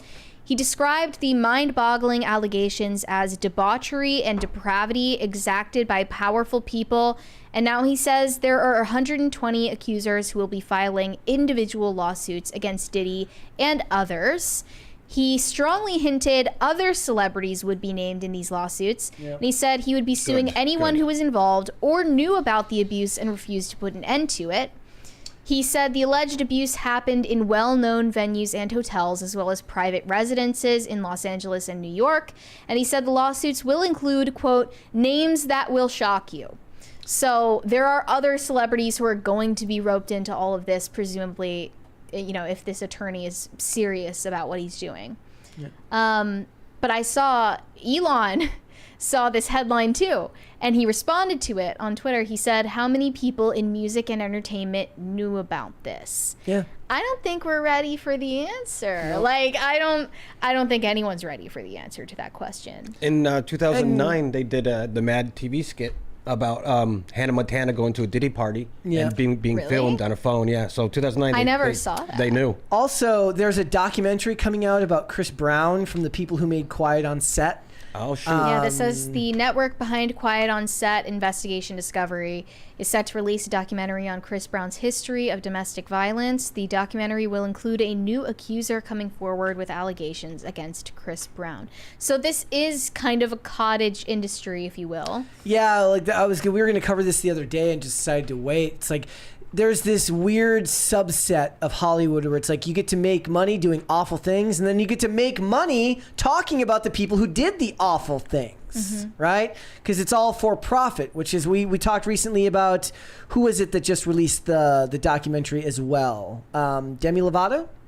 Yeah, Demi Lovato released the Child Star documentary on Hulu that was ironically produced by Disney, the organization that, you know, put her on the Child Star conveyor belt in the first place. Diddy is also controlled opposition, maybe? Diddy is also going after his third attempt at getting bail. Not right gonna happen. Now. He promises to ban women from his home. If they Dude, half your accusers at this point are male. Yeah, boys. Like, how is this supposed to be reassuring? So this is what it says. Diddy is currently being held at the Metropolitan Detention Center in Brooklyn, New York, while he awaits trial. The filing from his new legal team members, Anthony Rico and Alexandra Shapiro, states that Diddy has agreed to a ban on women visiting his home, that he will undergo weekly drug testing, and that he will not meet with anyone who could be considered a witness or a co-conspirator. I don't think they're going to give that to you. It says the only women allowed into his home would be his mother and the mother of his children. I don't think he's getting it. Remember, he tried to say he offered $50 million. And they turned him down. Yeah. Was it that much? $50 million bond. Well, okay. I mean, I don't think that he should get bail. I think that they're trying to stop him from intimidating people, silencing people, continuing to abuse anybody. And it is true. So bribing. They're trying to prevent him from bribing people. A lawyer named Rico is ironic. Isn't it? Yes. Yeah. And that Elon question, how many people in entertainment knew about this? How many people knew about Harvey Weinstein? How many people knew about Epstein? All of them? Yeah. Like literally all of them, Elon. Kevin Sorbo also tweeted, I didn't get blacklisted from Hollywood. I left because they're all pedos. So if we're to take his word for it as someone who was, inside that insular community, maybe a lot more people are implicated or at least were complicit than the public is aware. All right. Let's go Super Chats. Shane H. Wilder said, Father Michael is my priest. He has cancer. The chemo caused him to pass out during Mass last Wednesday. Wow. I'm very sorry about that. That's rough. Well, I will definitely pray for Father Michael. Red Snow said, did we really get roughly a minute of titties? What? I don't know. Was that about the conservative hot girl trend? Maybe. Sydney Sweeney. Corey Anderson said, all these accusers coming out of the woodwork, I do not believe them, not without physical/visual proof. Hashtag skibbity riz American Sydney Tiggle Biddies. Look, it's a fair point. Okay.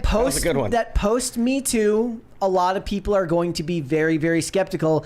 And when you get that many names, it is probably not hard to believe that there's a couple on there who might just be coasting. Didn't actually happen to them. They're just trying to get a paycheck. Sure. Yes.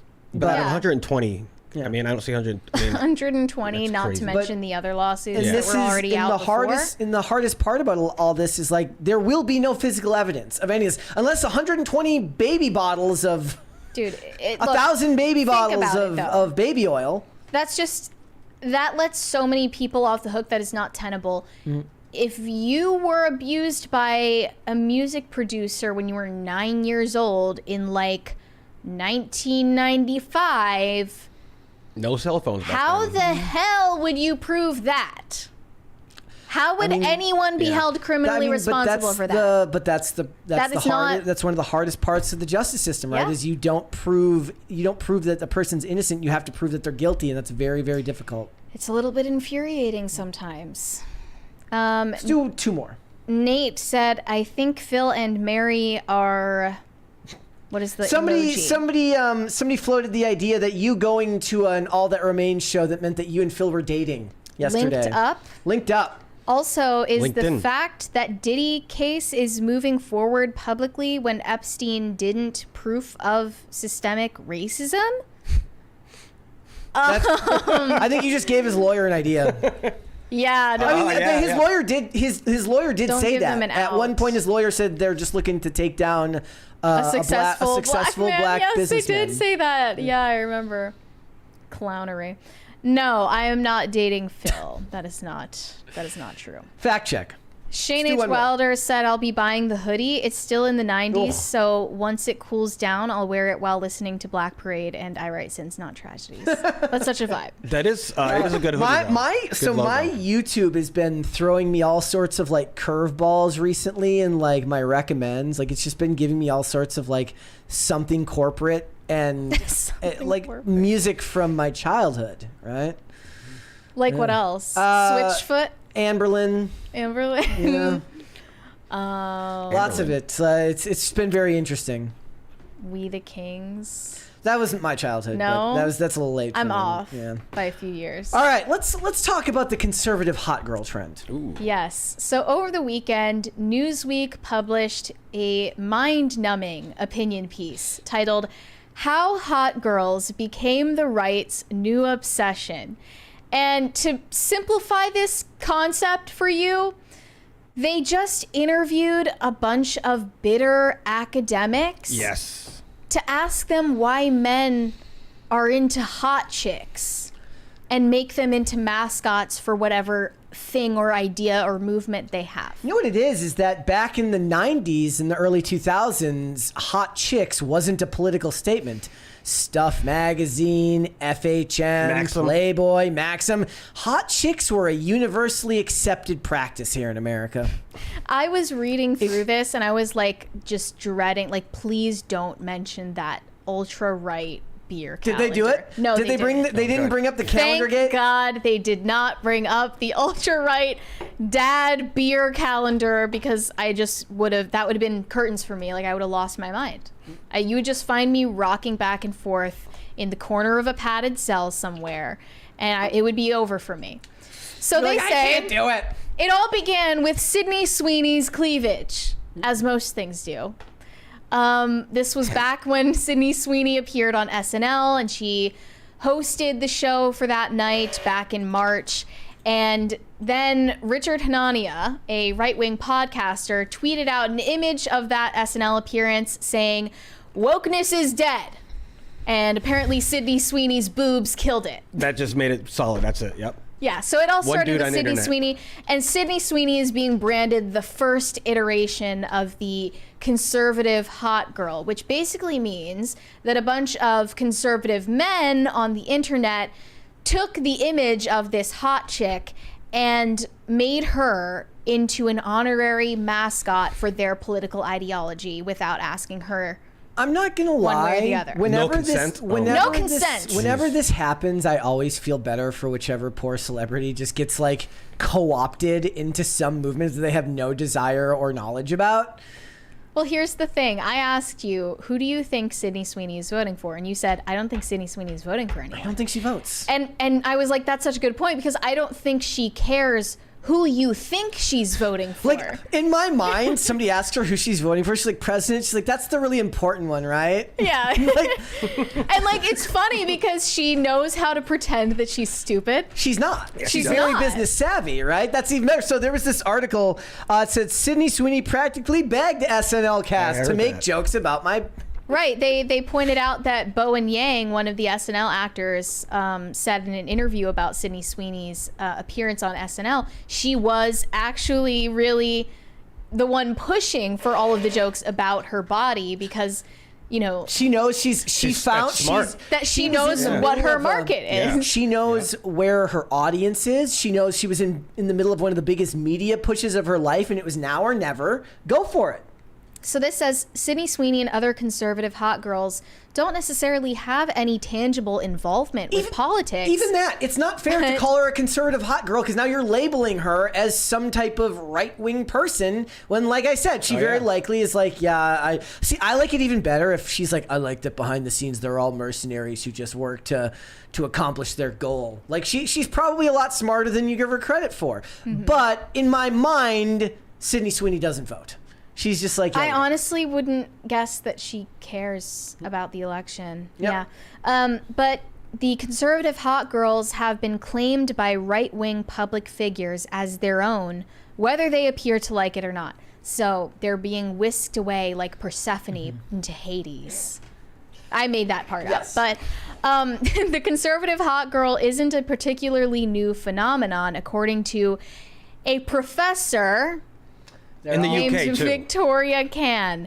She told Newsweek women have been positioned through the lens of the masculinist imagery in conservative populist politics for a very long time. Now, I like to think that I'm, a relatively intelligent person, maybe a little bit smarter than the average Joe Schmo 32. I don't know what that means. I can read and I don't know what that sentence means. I don't know what masculinist means. And as masculinist imaginary. The lens of the masculinist know. imaginary. And she's in the UK. Why is freaking UK broad talking about Yeah, she's talking America? about our politics. Shut up. F off, lady. Mark Safe from British Opinions since 1776. So We won, bro.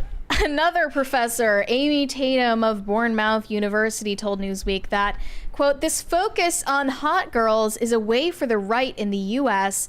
to fight back against perceptions of wokeness. Holding up women in a sexualized fashion could be a tactic to reinforce gender stereotypes around women's appearances. Again, a whole lot of words. It's a whole lot of words and not a lot of What meaning. it is that like Hollywood's focus on body diversity has kind of in a lot of ways destroyed their ability to focus on traditional beauty. It's why when you watch movies now, the women all look a certain way and they have to talk about body positivity, they have to talk about the male gaze, but then when they go to movie premieres, they're all dressed kind of hoish. And guess what? That's fine. You're allowed to dress hoish. You, however, do not get to control how your hoish clothes are perceived by others. What Sydney Sweeney has done is she does all of the same things you do, but tells men, look, I don't really care if you look at me a certain way. That's fine. Whereas everyone else is then shamed. It's like when the woman wears a push-up bra and then flicks you on the nose for looking.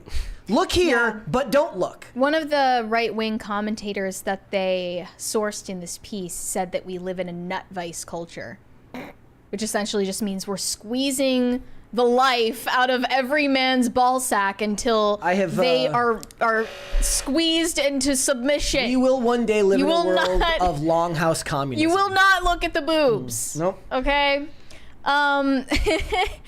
So they also mentioned another conservative hot girl who has been unceremoniously made a mascot for the right wing is the Hawk Tua girl, Haley Number 3 Welch. podcast in the world, guys. She went viral recently for her long rant about engineering process of the St. bridges. Miles. He said, my YouTube has been throwing me a lot of off-subject shows. Yeah, I man. understand what you be, Brett. Yeah, so what used to happen, this used to happen on Instagram to me a lot too, where on Sundays, my For You page would just look nothing like my Monday through Saturday For You page. It was like they were tinkering with the algorithm on Sundays, yeah.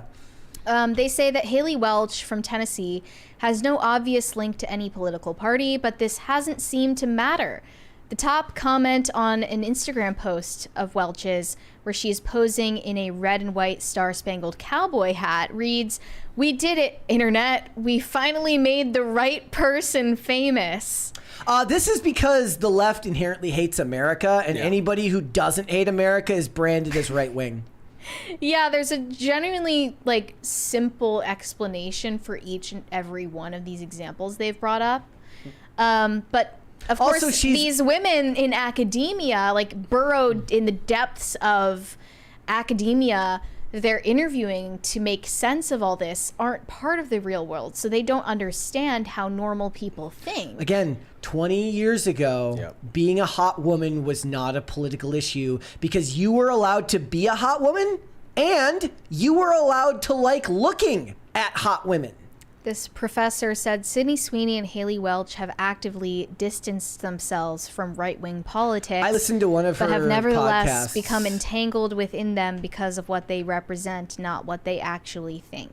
Well, she's on on the Paul Brothers network, and the Paul Brothers are both fans of Trump. Okay, but I listened to one of her podcasts, and it was the most inane. Oh yeah. Look, it was very clearly not designed for me to watch.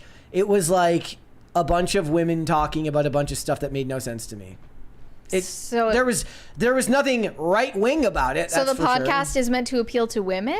Yes, it was literally like she had on. Who would have thought? She had some guest. I think this lady was on The Bachelorette or something. And she didn't even introduce her. She just showed up. Just understood that you're supposed to know who it was, and they just started talking about dating and stuff, and it was just not for me. There was nothing right wing about it at all. Well, there's something right wing about not being a deranged freak. She didn't come out and say the Federal Reserve is a result of the. She didn't start talking about fractional reserve banking. Actually, you know what? There is something to be said for this. It's just not in this article. I see chicks on Twitter posting selfies all day, every day, saying I like drinking raw milk and I don't trust the government. Anyone willing to impregnate me? I see posts like that so often. It's like the women that they're referencing here, they're not doing that. So that's great. I did like the one video that went viral for 6 months where the woman's it's a woman comes up, she goes, she's got 12 guys in her DMs telling her she's beautiful. Send her illegal firearms. Stand out. Do something that makes you unique. Yes. Look, it was not. This is a result of over politicization, right? It was not controversial 20 years ago to be a hot woman or to be liked for being hot. But you know what happened? 20 years went by, and all of those women that posed on those magazine covers now talk about how they felt objectified and how they were forced to pose in positions they didn't really like and do things that they didn't really want, and the attention made them uncomfortable. So in a lot of ways, I look at the way that we've taken those things that were so critical to the culture in the 90s, in the early 2000s, and the way all of them have been torn down and shown to be less than what they are as a form of destruction for the country. The country you loved isn't what you actually thought it was. It was that quote that you always hear, America was never that great. Yeah. Right. Lies. Well, we had Baywatch, so it was. Yeah. Well, Amen. Amen. There is something trashy about it. I think a lot of people have pointed out how over-sexualized marketing has become in recent years, where you see an ad for like a purse or I don't know, whatever it is, and it's just a naked chick, and you're like, why is this necessary? Like, it does kind of feel like sexualization is being thrown in your face these days. But think about, to the point where it's distasteful, and you know, it is kind of marketing 101. Like, put thing you are supposed to buy, put a girl on next to hot chick, and it kind of lights up the right areas of your brain and reward systems. You go to Target now, you don't see like hot women wearing the clothes. You see women that look like no. And the funny thing is 20 years ago, the right-wing people would have been the one saying, you should not be doing that. Playboy's bad. Cover up. Like what it is now, they're blaming the right for what the left was doing in the 90s and the 2000s. They're blaming the right, ironically, for moving left. Yes, they are. And it's sad because it just means that like both sides have been morally hollowed out. We have another 20 from Viperus, I think. It's been proven over and over again that conservative and liberal straight men, straight women, gay men, and lesbians all prefer watching / looking at attractive men and women. Only people who don't like it are the far left. Yeah, that was another aspect of this that they discussed in the piece, is that it's really just people reasserting the idea that beauty standards exist and that they should exist and they shouldn't be actively attacked.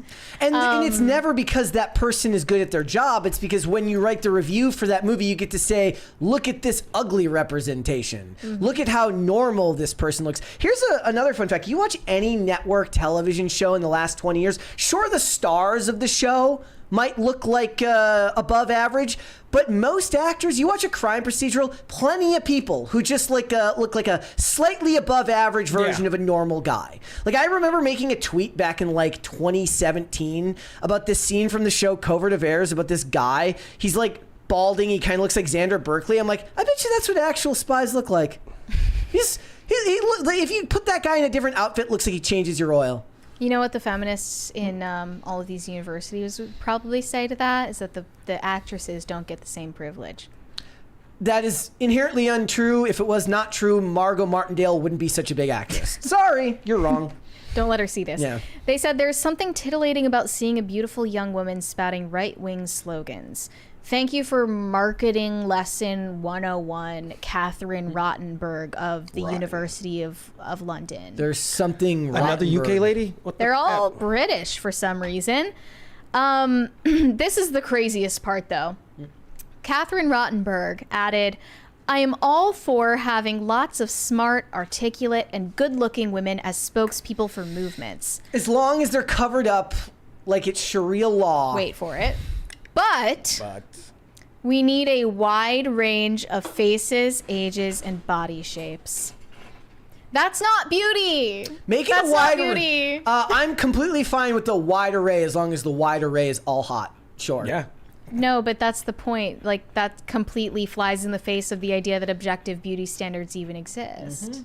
Like, if I wanted to look at normal people, I'd just go out into the real world and look at normal people.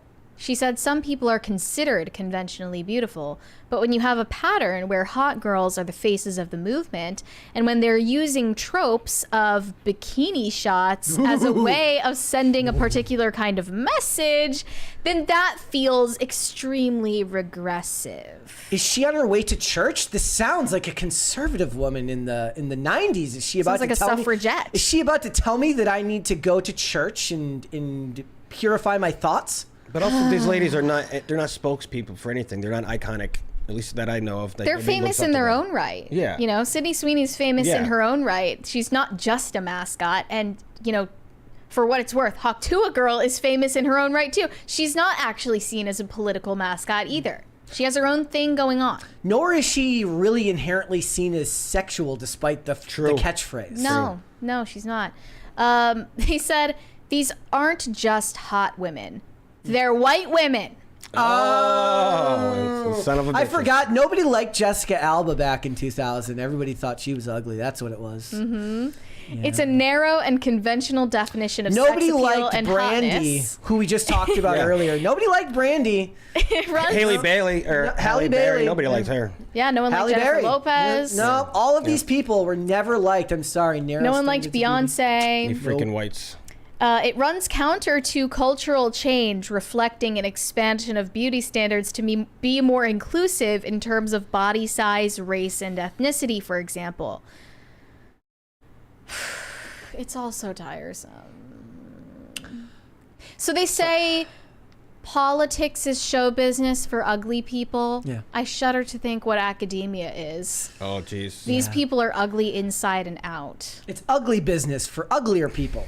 And they're all coming up with the most verbose way to say what we already knew, which is that hot women saying something that you agree with equals good. I mean, it's just, that's marketing. That's marketing. That's memetics. Their verbose language makes me glad that I'm so poor at speaking, because at least when I do finally get out a coherent thought, it is not as awful as everything that they just said.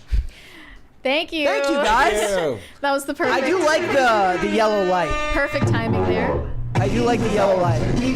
What yellow light? That one? That one. It's calming. They're eating the dogs, they're eating the cats. Eat the cat, eat the cat. They're eating the dogs, they're eating the cats. Eat the cat. Shall we go to Super Chats? I don't think I can take this anymore. Okay. It's a long article. Let's finish up the Super Chats. Shane H. Wilder said there's a streaming service called Fossum with ads. Bro, it's on Fossum with ads. What? Red Snow said put a Space King on, preferably Crimson Space King. You know what I would like to know? I would like to know, maybe somebody in the chat knows or has done research on this, like why certain shows on certain streaming services have the amount of ads they do. Because we've been watching, get ready for the reference, guys, check off your bingo list, Person of Interest, and you'll get like 3 or 4 episodes in a row that have just one ad towards the end. Not even like one of those ones where it's like 2 minutes and you get like 4 ads. It's one 15-second ad, like 3 episodes in a row. But then the next one will have 3 ads, and each one is a minute or 2. It's sort of like when there's a buffering screen on your monitor, and if you pretend not to care whether it loads faster. Yes, you're like, oh man. A lot of people don't know that, but if you just, I didn't know. You just kind of like look away and you like act like you don't care whether it loads. That is so true. It loads faster. That's exactly the logic that I use when I'm exporting the audio version of our podcast. Yeah. I'm like, I don't even care if it gets done. Like I don't even give a fuck. I don't even care. V-Wit said, wait, put a girl on. I think I'm a girl.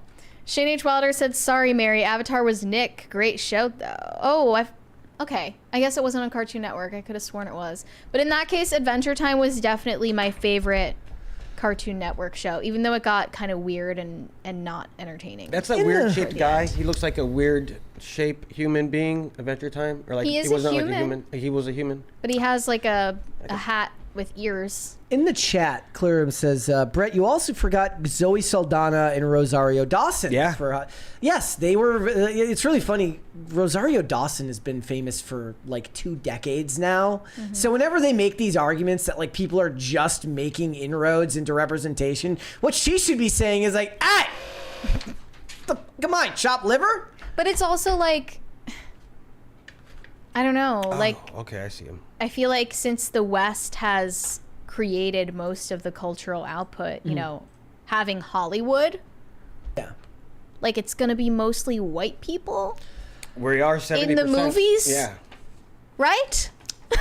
Well, yeah, like if you look at the demographic breakdown of it, but I don't even like who is kvetching about the demographic breakdown in Bollywood movies? I don't. No one gives a shit. Not one person. Because it's Bollywood. Well, I mean, you could say the same for China, right? It's just nuts. With their movies.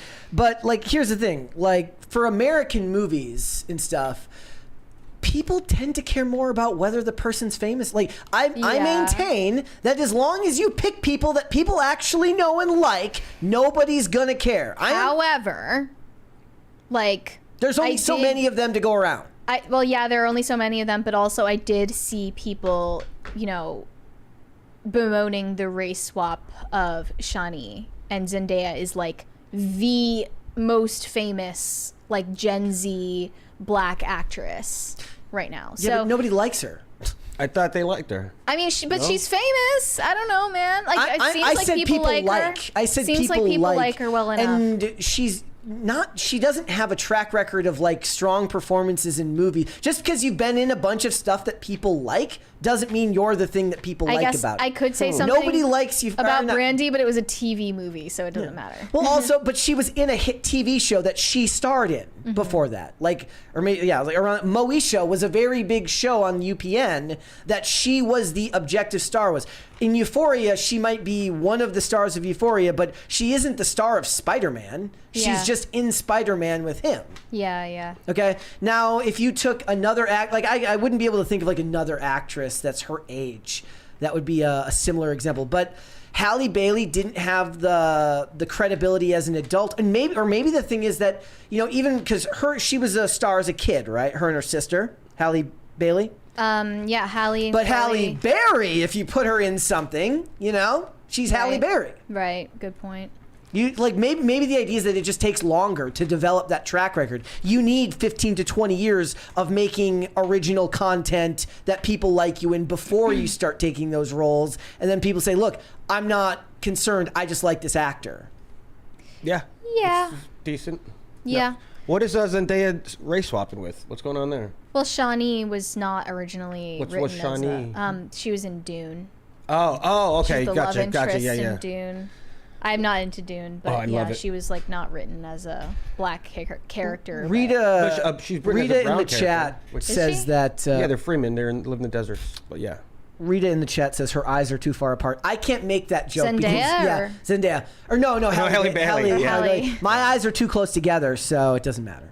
So you can't You don't. talk shit. You can't talk. On I can't that, talk on that one. on subject. No. Yoshimo Taru said the debate was totally gay. Totally. It was fake and gay. 200 Watt Studio said, "Hey, you guys are back on the air now that Mary is back. Missed you guys the past 2 days." That's rude. Hey, That was you're still supposed to watch the show. if you pricked me, do I not bleed? Ow. That hurt. Is that an idiom? Yes. I don't know that. Yoshima Otaru said, "Remember King wrote a kid group Smex scene in yes. it." Ew. He did do that. Plus didn't other he? gross stuff. It's really funny. I watched this show Haven that I really, really like, which is based on a Stephen King book. But from what everybody's told me, it's like they literally changed everything. It's one of the worst offenders. Like it's nothing like it's based on a book called The Colorado Kid, which I haven't read, but everyone's like, yeah, it's nothing like that book. Maybe that's why it's good. Yeah.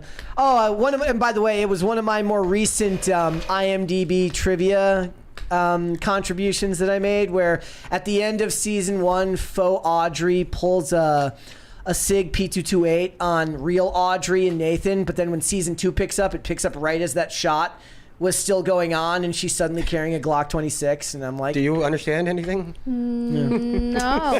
the weapon changed from season 1 yeah. to season 2. So the- season 1 ended with her pulling a gun on these two Okay. people, and then as season 2 picks back up, the shot in the scene, in the the shot same- picks back up, and the gun is the different. same So scene. I had to contribute that. Well shows done. from like Well done. the shows from like 10 years ago. Someone is gonna look at the IMDb trivia and really appreciate that. Yes, one. they will. I will. I will look. Like there No, are you're times. gonna scroll past and you're like, that guy had a great. There are times where trivia that's happened. submission. He's paying attention. There are times where I've looked at trivia. I'm like, oh, that's one of mine. No, but you're like, cool. oh my gosh, that's so interesting, and then you realize it was yours. Yeah, exactly. That's cool. Mr. Joker said, "Mary, what was your fave Dexter's Lab? My favorite episode was hammocks and arm locks, where Dexter helps his dad win an arm wrestling match against Earl." It's literally been probably over a decade at least since I've watched Dexter, but I really like Dee Dee. She was my inspiration. She's the sister, right? Yeah, he's always like, Oh, Diddy! yeah. I can Shane see H. that. Wilder said, "White dudes for Harris have no Riz." Negative Riz. Like Skibbity toilet Riz. he's Ohio Riz. if he was a Gyat, he'd be Skibbity a negative Ohio level Riz. 10. 200 Watt Studio.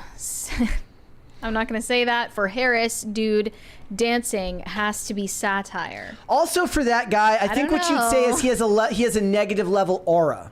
That's a big one now. It's like he's got no aura. A lot of people have been talking about aura. Yep. Why? Is it a thing? It's the next Riz. It's basically. like, you know, it's like... means the same thing. The undeniable, it. It factor. Yeah, it factor. But also that dude was definitely not satire. That dude I think he was so happy serious. dancing for, that's 100%. He was trying to get some chicks to simp for him on TikTok. Lots of male feminists do the same thing. Mm-hmm. He must, next video, he needs to pretend to get arrested in the White Dudes for Harris shirt with the sirens blaring. Professor Freakoff said Vance's A10 eyes are the last thing libs will see. So you're so cringe. Before they are forever trapped in the fourth dimensional crystalline psychic prison. Can you not jump the shark right now? Like, he's not that cool, okay? In the chat, the Gnostic alien says aura maxing. Is that what's next? He has no aura. Yeah, okay, I like JD has no aura. I'm sorry, but just denying that fact is... you're being delusional. Even if they have aura, just don't worship politicians. You know who does cringe. have aura? Trump has aura. JD Vance does not have aura. Don't lie. There's a 20 there. Okay. Rhaegar Targaryen said, if you prick us, do we not bleed? If you tickle us, do we not laugh? If you poison us, do we not die? If you wrong us, shall we not revenge? The Merchant of Venice by Shakespeare, timely given current year anti-Semitism. Okay. Nice. Never read it. Okay, where's this? Shane H. Wilder, only tuck t-shirts when used as an undershirt. What about the French tuck? Yeah. What's the front only? Yeah, French tuck. That's so 90s. Yeah. I thought that was for women. I've only seen women do it in recent years. Any men here use the French tuck? Yeah, men. Tell us about your French tucking. That's a little weird. You made it weird, Brett. Technically, you made it weird. I just said it. You made it weird. It's only weird if you make it weird. Hiroshima Otaru said Zegler is lying about the snowstorm. Okay, so this just wasn't historically part of the narrative. I could have guessed. See, that's the thing, though. These days, as long as you just say something with enough confidence, people will believe it. Yeah. She is a performer. She truly is the AOC of Hollywood. Yeah, for real. That's a good comparison. She has the same exact affect. It's very theater kid energy.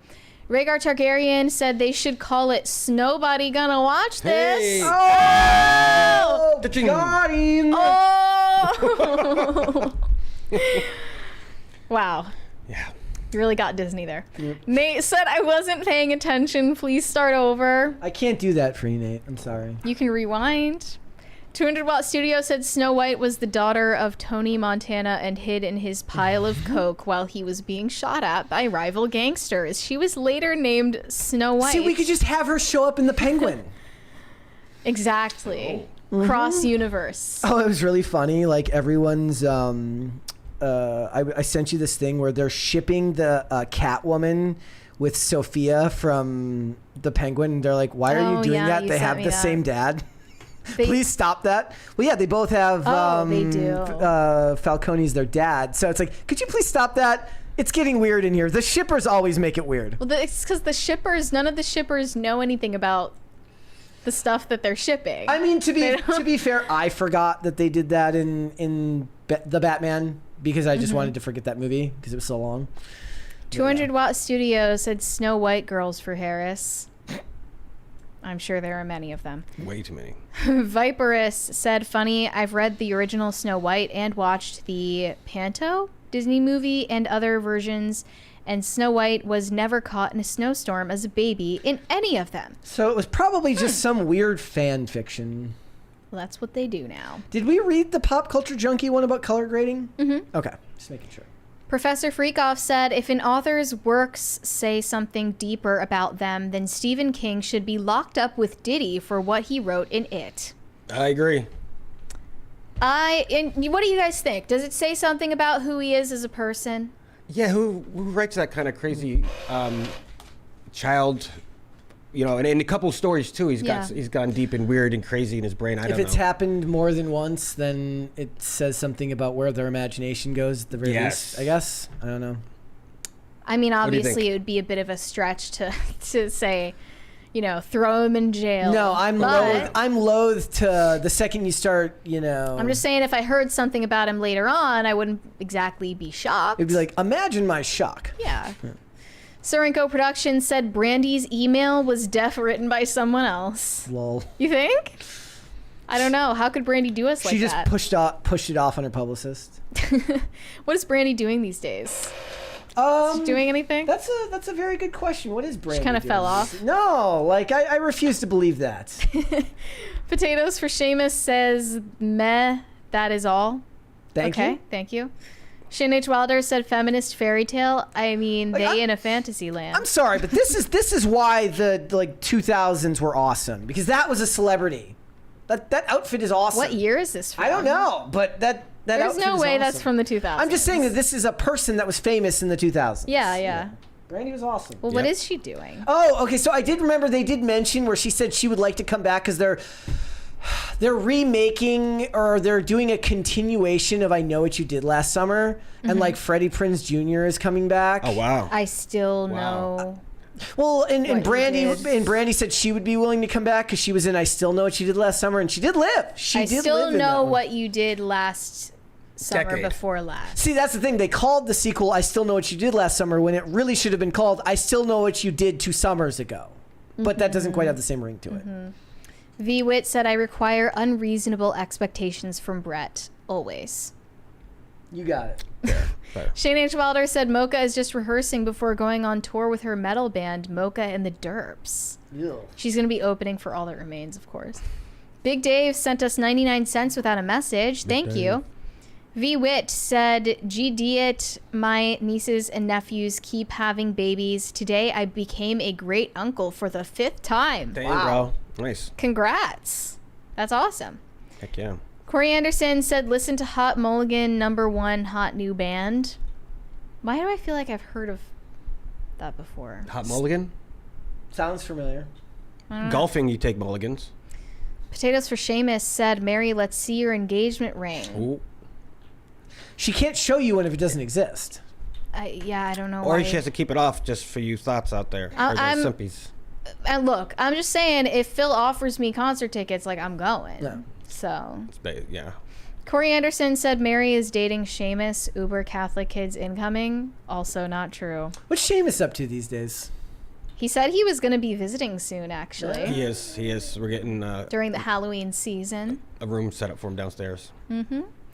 Rhaegar Targaryen said, what is this conservative dad's ultra-right beer calendar? Was this like some kind of important controversy or something?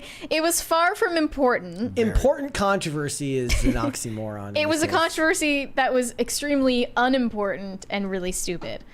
It was fucking gay. It was extremely gay. Yeah. Calendar gate. It was extremely gay and fake.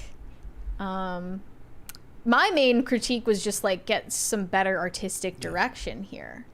Yeah, because you're posing the beer and it's like literally a millimeter away from falling off the table, and then we just have like, remember that one? Yes. I mean, when I looked at it most times, like, if you go look and you look at any like bikini calendar from back in the day, there was just actual art design and direction behind them. Wasn't like high art or whether anything. whether you like the subject matter or not is irrelevant. The point is there was style and art to it. Yeah. Like, somebody makes a pinup calendar, there's a style to that. There's art behind that. There's something that's supposed to be there that somebody had to then research, plan, build sets for, or design. It's not just pick a bunch of people and then put them in front of a camera and hope for the best. They used to care about horny calendars and the art that goes into it. And I point out all the time, I said the reason why Hollywood has such an advantage is there's just decades of infrastructure and knowledge there. So even the worst movies tend to look better than the best of somebody who's producing stuff with less history, less knowledge. Take of that what you will. That's a good point. Omega Red fan said the Get Him to the Greek movie was all I used to think when I thought about P. Diddy. Times change. But then I could be wrong, back to the previous point, because everything's lit horribly now and it all looks like shit. So maybe I'm wrong. Well, that means that there's a vacuum of power, right? I never saw Get Him to the Greek. Look, but the thing is, like, Smoking to Jeffrey, yeah. I thought Dune 2 was fine, but when I'm watching it, I'm like, look how, like, photogenic this is. Look how beautiful this film looks. Whatever you think of the movie, whatever you think of the adaptation, Denis Villeneuve is a fantastic director who works with fantastic lighters, like with fantastic lighting crews and set designers and cinematographers. Anything Roger Deakins makes is going to look beautiful, but here's the problem. There's only so many of those in Hollywood and 8 gazillion projects. Oh, it's on Tubi with ads. Roger Deakins isn't making stuff on Tubi with ads, okay? You only get so many of those people. It's on fallopian tube with ads. I like when Brett goes on these little rants about stuff like that. Everyone does. 200 Watt Studio said motorboat to get out the vote. Sydney Sweeney. Let's go! She could do that. Yeah, this is potential. Here's my 20. She was in a motorboating accident. Jason Dixon said RSJ is my brother. Hoorah. Is that true? Devil Dog. He's a Marine. Oh, I see. Corey Anderson said, Mary, your hair looks great today. Fire emoji, X3. You should have seen her panicking before She was having a panic attack before the show. I was like, ew, why does it look like that? Raymond, you should grow mutton chops. Brett, how many crisis parties for you to rock a mohawk? My hair is already slightly mohawk-esque now, so... But what would it take for you to make it a full-on mohawk? The answer is exactly 0. What about a faux hawk? I'm leaving my hair. What about a faux hawk? Just for one show. Just one show. No. Just hair gel. Just... You wash it out after. It's just...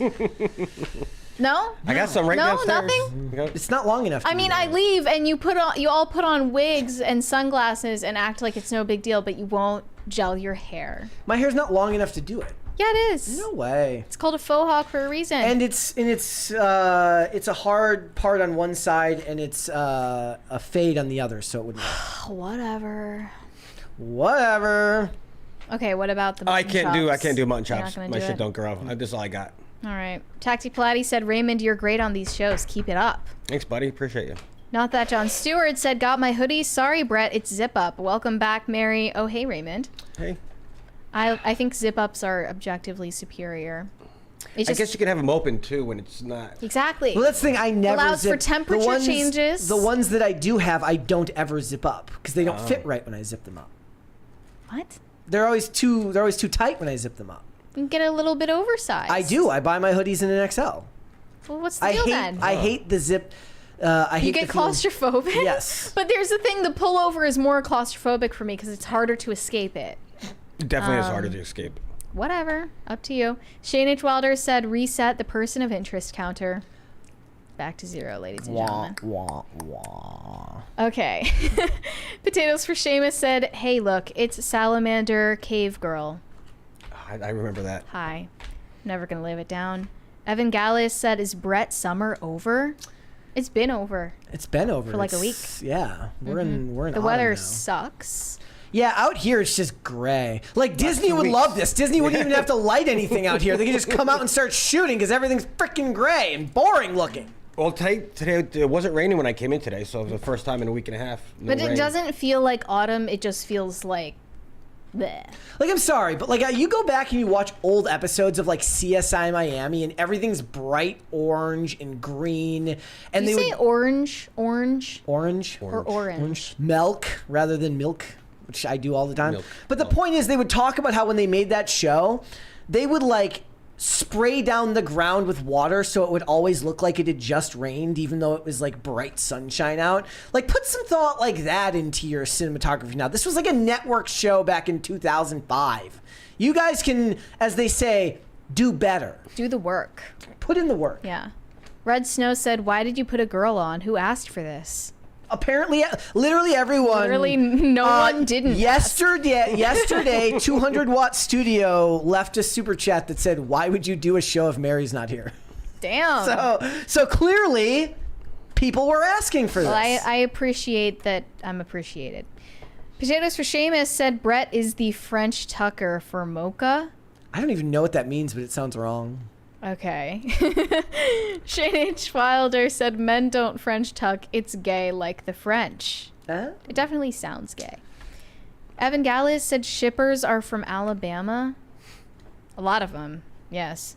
Viperus said the basis of Haven's plot was the Colorado Kid, but it was really a sci-fi show about Stephen King's stories, with them either being a trouble or just shown in the environment in an episode, Brett? Yes, I know. The show's great. So in each episode, Audrey deals with a different part of the town, a different person in the town. All of them have their own unique troubles, which basically means that they've got this affliction that causes something to happen. Like somebody has strong emotions and it affects the weather, something like that. And she has a way of helping them through what they're going through. It's a very interesting show. I'm rewatching it right now. And in the true fashion of everything filmed in Canada in the early 2010s, everything's just gaudy and yellow and green, and I love it.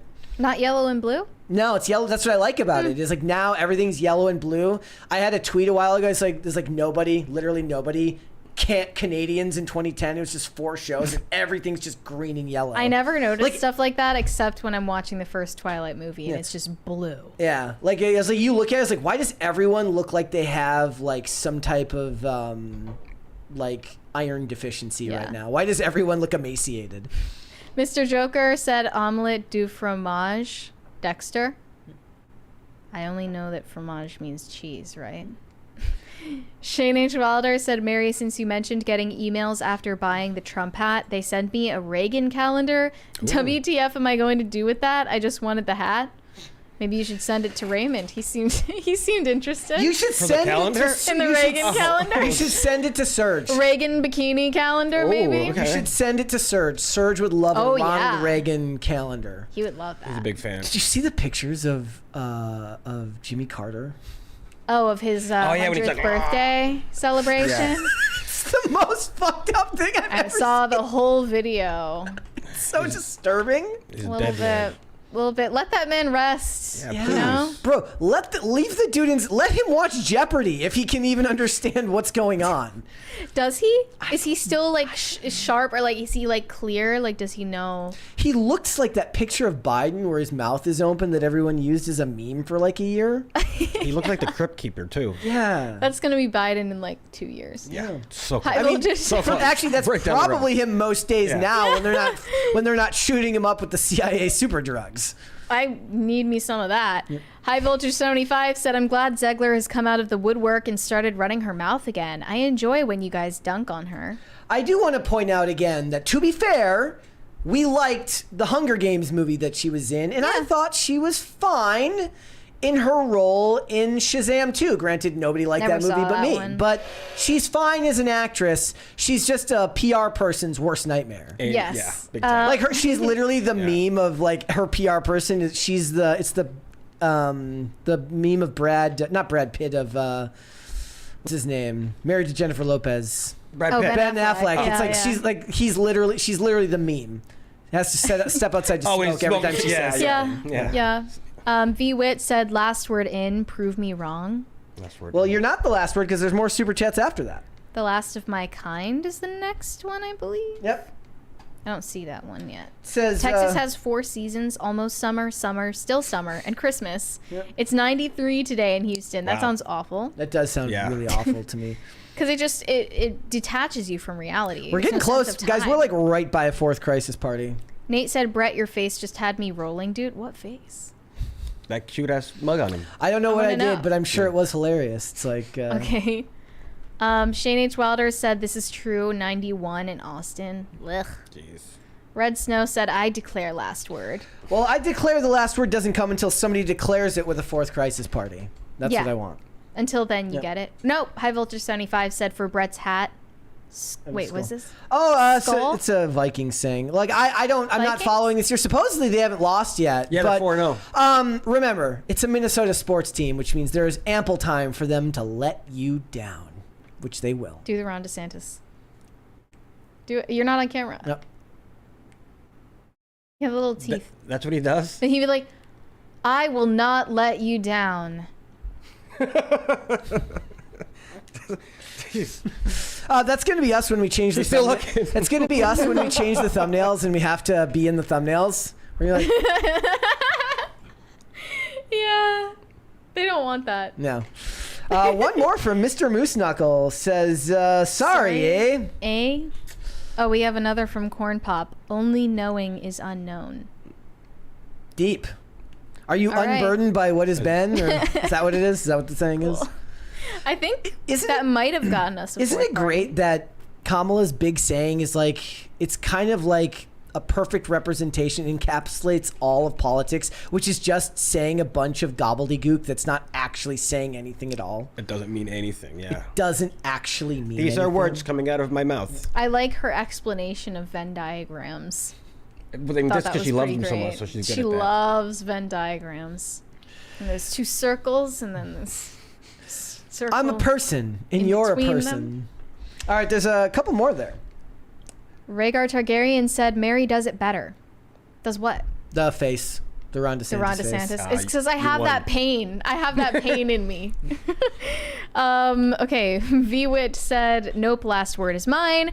Red Snow said High Voltage is a poser and is fake and put a girl on. I do like that you use the word poser. And just the other day, I heard a skater use the term grom for the first time in a very long time. Back in the day, a grom is a term you used for like a kid who like is kind of like, he wants to be in with the cool kids, the older skaters, and you're new to the sport. You're a grom.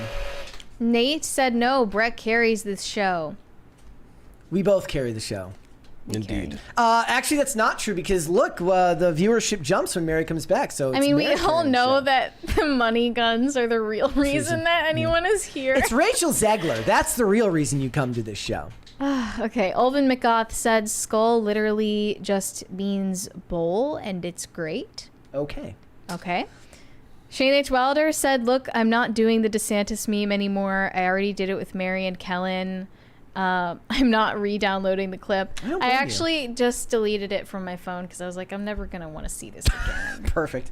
All right, guys, before we go, would you hit the like button on this video, please, and subscribe to this channel if you have not done so already. I also do very quickly want to draw your attention back to the new hoodie that we do have up there. Remember, guys, it is in fact autumn, so you should go and pick one up. I mentioned yesterday, perhaps you are going to take your girlfriend on a haunted hayride, and you need to stay warm on the haunted hayride. And you can hide because it's all black. Yes, exactly. It's there. It will go in the description of this video.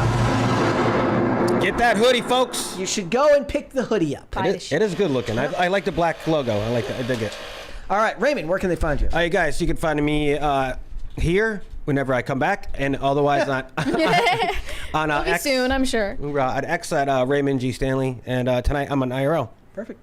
Cool. You guys can send me validation on Instagram at Mary Archived, or you can send me hate on X. That is also Mary Archived. Do you get hate? Oh, plenty, I'm sure. Okay. She doesn't read it, but she gets lots of it. Yeah. It just keeps me warm at night knowing that people are angry.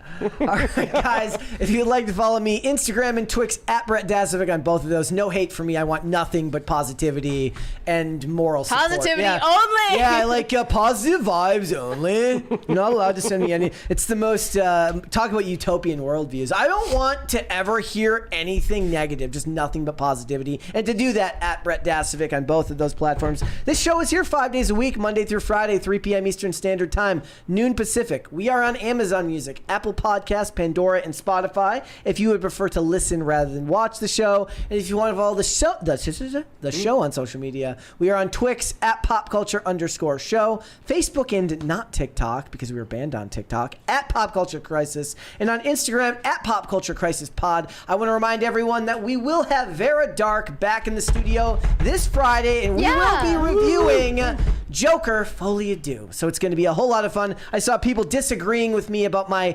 phrasing of the fans are divided. Some people said, no, everybody hates it. You'll have to wait and see what our opinions are coming up this Friday. But until tomorrow, we'll see you guys then. Bye, everyone. Bye.